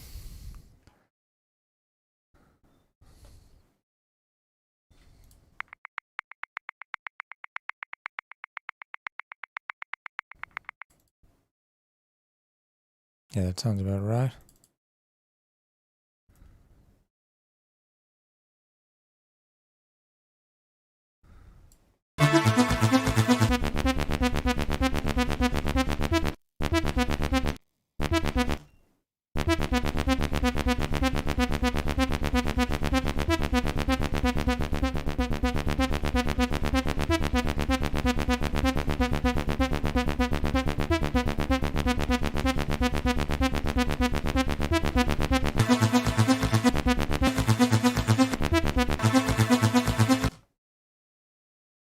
What on earth is happening here?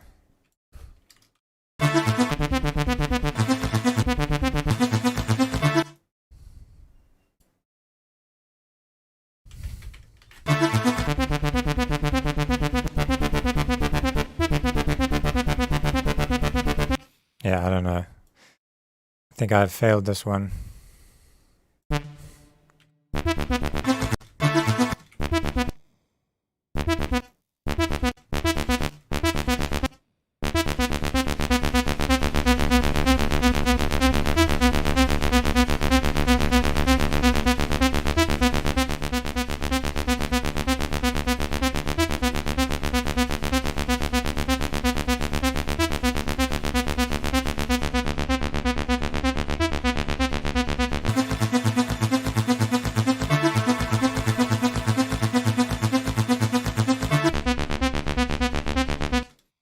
Okay, I'm over it.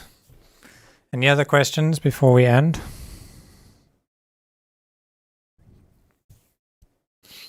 I don't think there are any other questions.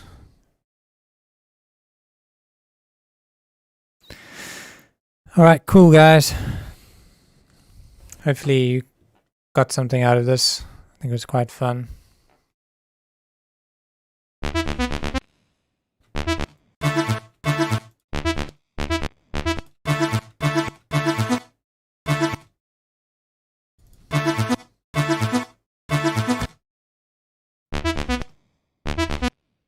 Yeah, you look at this like frequency map thing at the top there. It's got a lot different frequency content in the low end.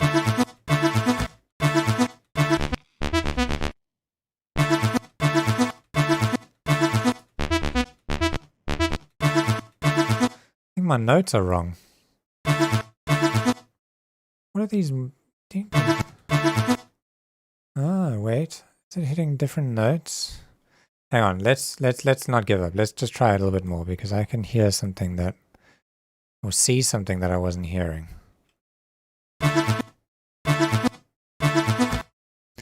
It's going A, D.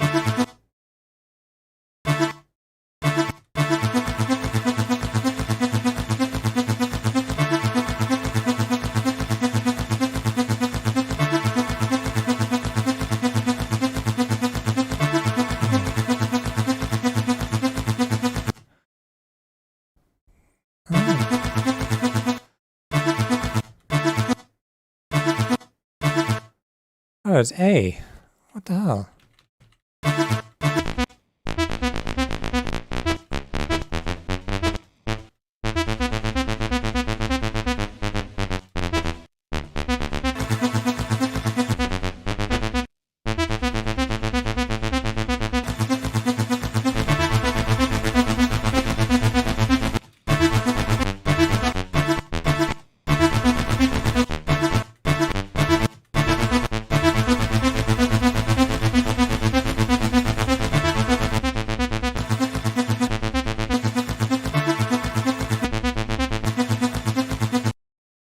Is it happening down here?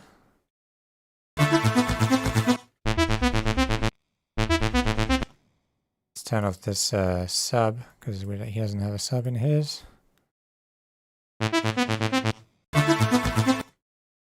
Now it's going up, down, up, down.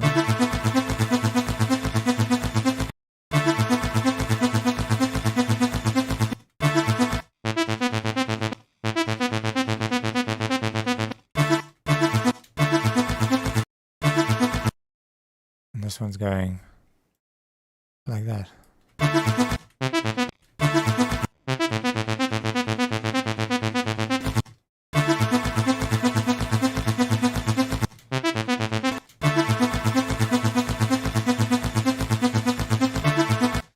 And there's another note that's happening down here somewhere.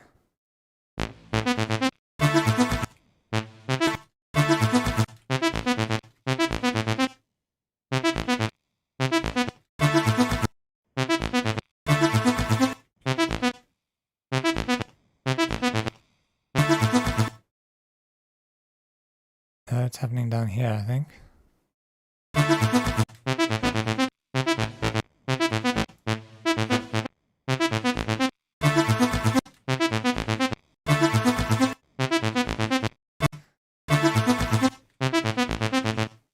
Ah, that's what's happening.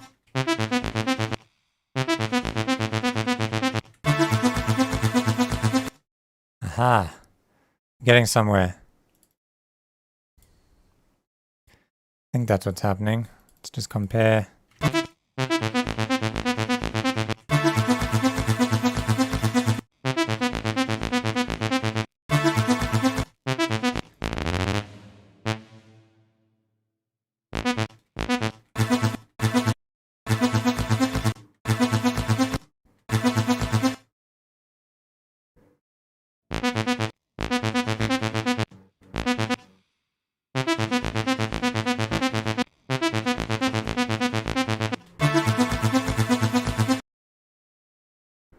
Slow this down again.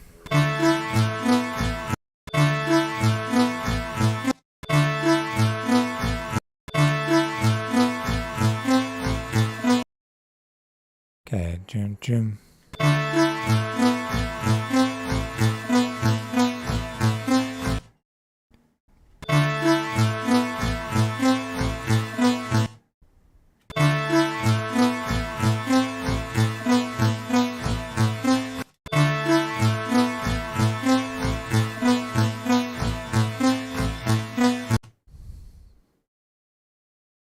Something like this.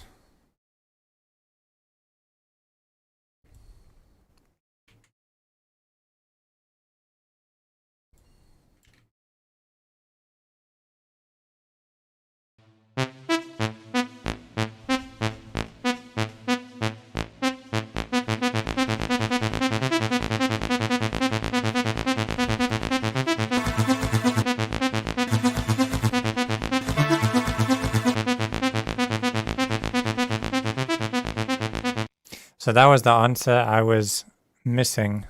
The thing I was missing here was that there was another octave that it was hitting. So it's hitting 3 octaves, and that's why this pluck feels like so full. And I was trying to like compensate by adding sub. So this is like what I was talking about earlier, where you kind of learn so much just by remaking stuff, and you get all these aha moments. So now I know that if I want to make like an arpeggio that's nice and full and beefy, that it's really important to use like multiple octaves.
Okay, I think we got a lot closer now. So I'm glad I didn't give up. Almost gave up.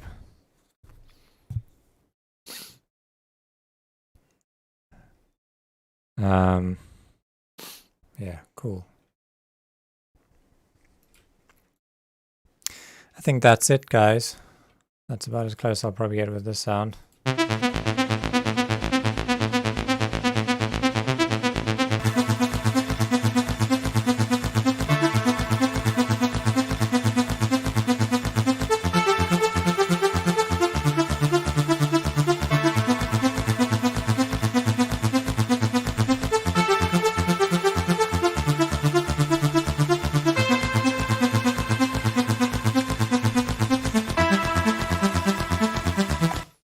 Cool.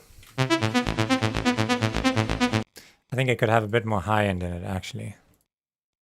I would use like an analog EQ for that. CEQ.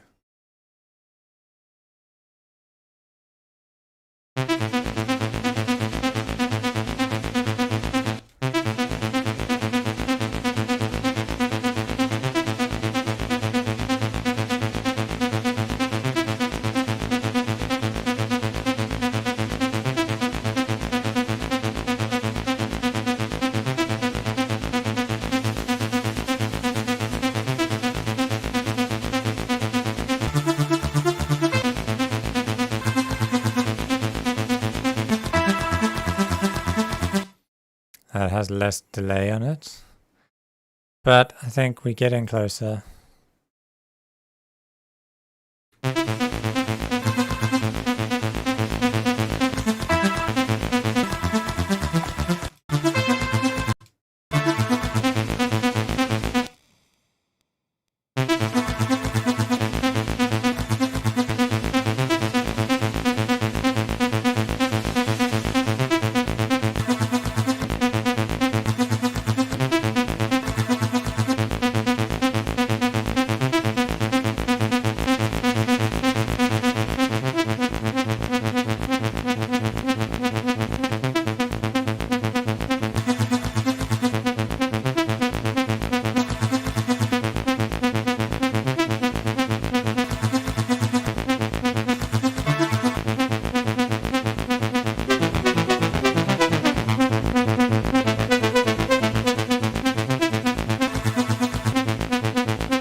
Okay, there we go. I think that's it. If you want the preset, I will save it. What's it called? What's the song name again? Luminous. Just remember that there's whatchamacallit, there's some processing overdrive that's sitting behind this. That makes quite a difference. Some EQ and some more EQ. But on its own, it sounds pretty good, I think. So yeah, let me sign it off. Bound to divide. And we'll save it. And then I'll give it to you guys in the Discord. Presets, user, Luminous. I'm going to put it in the AMA channel. There we go. You guys have Serum and you want that plug. There it is. Right. I've got like, I don't know, an hour and a half or so to kill before the end of the day. So if you guys want me to show anything else, remake something, now's your question. Now's your time to ask. I will give you precisely 30 seconds to answer. Otherwise, it's goodbye and have a good weekend.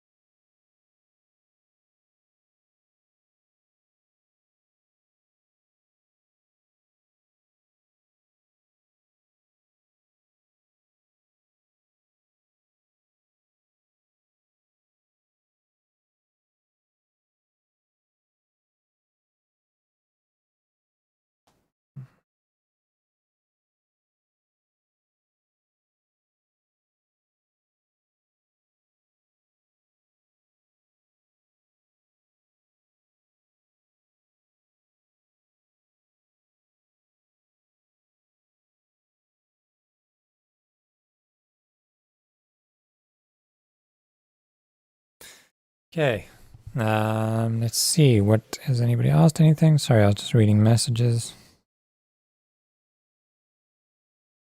Got a kick behind it. Okay, guys. I don't think anybody else has anything else to ask me. Have a lovely weekend. Thanks for joining in.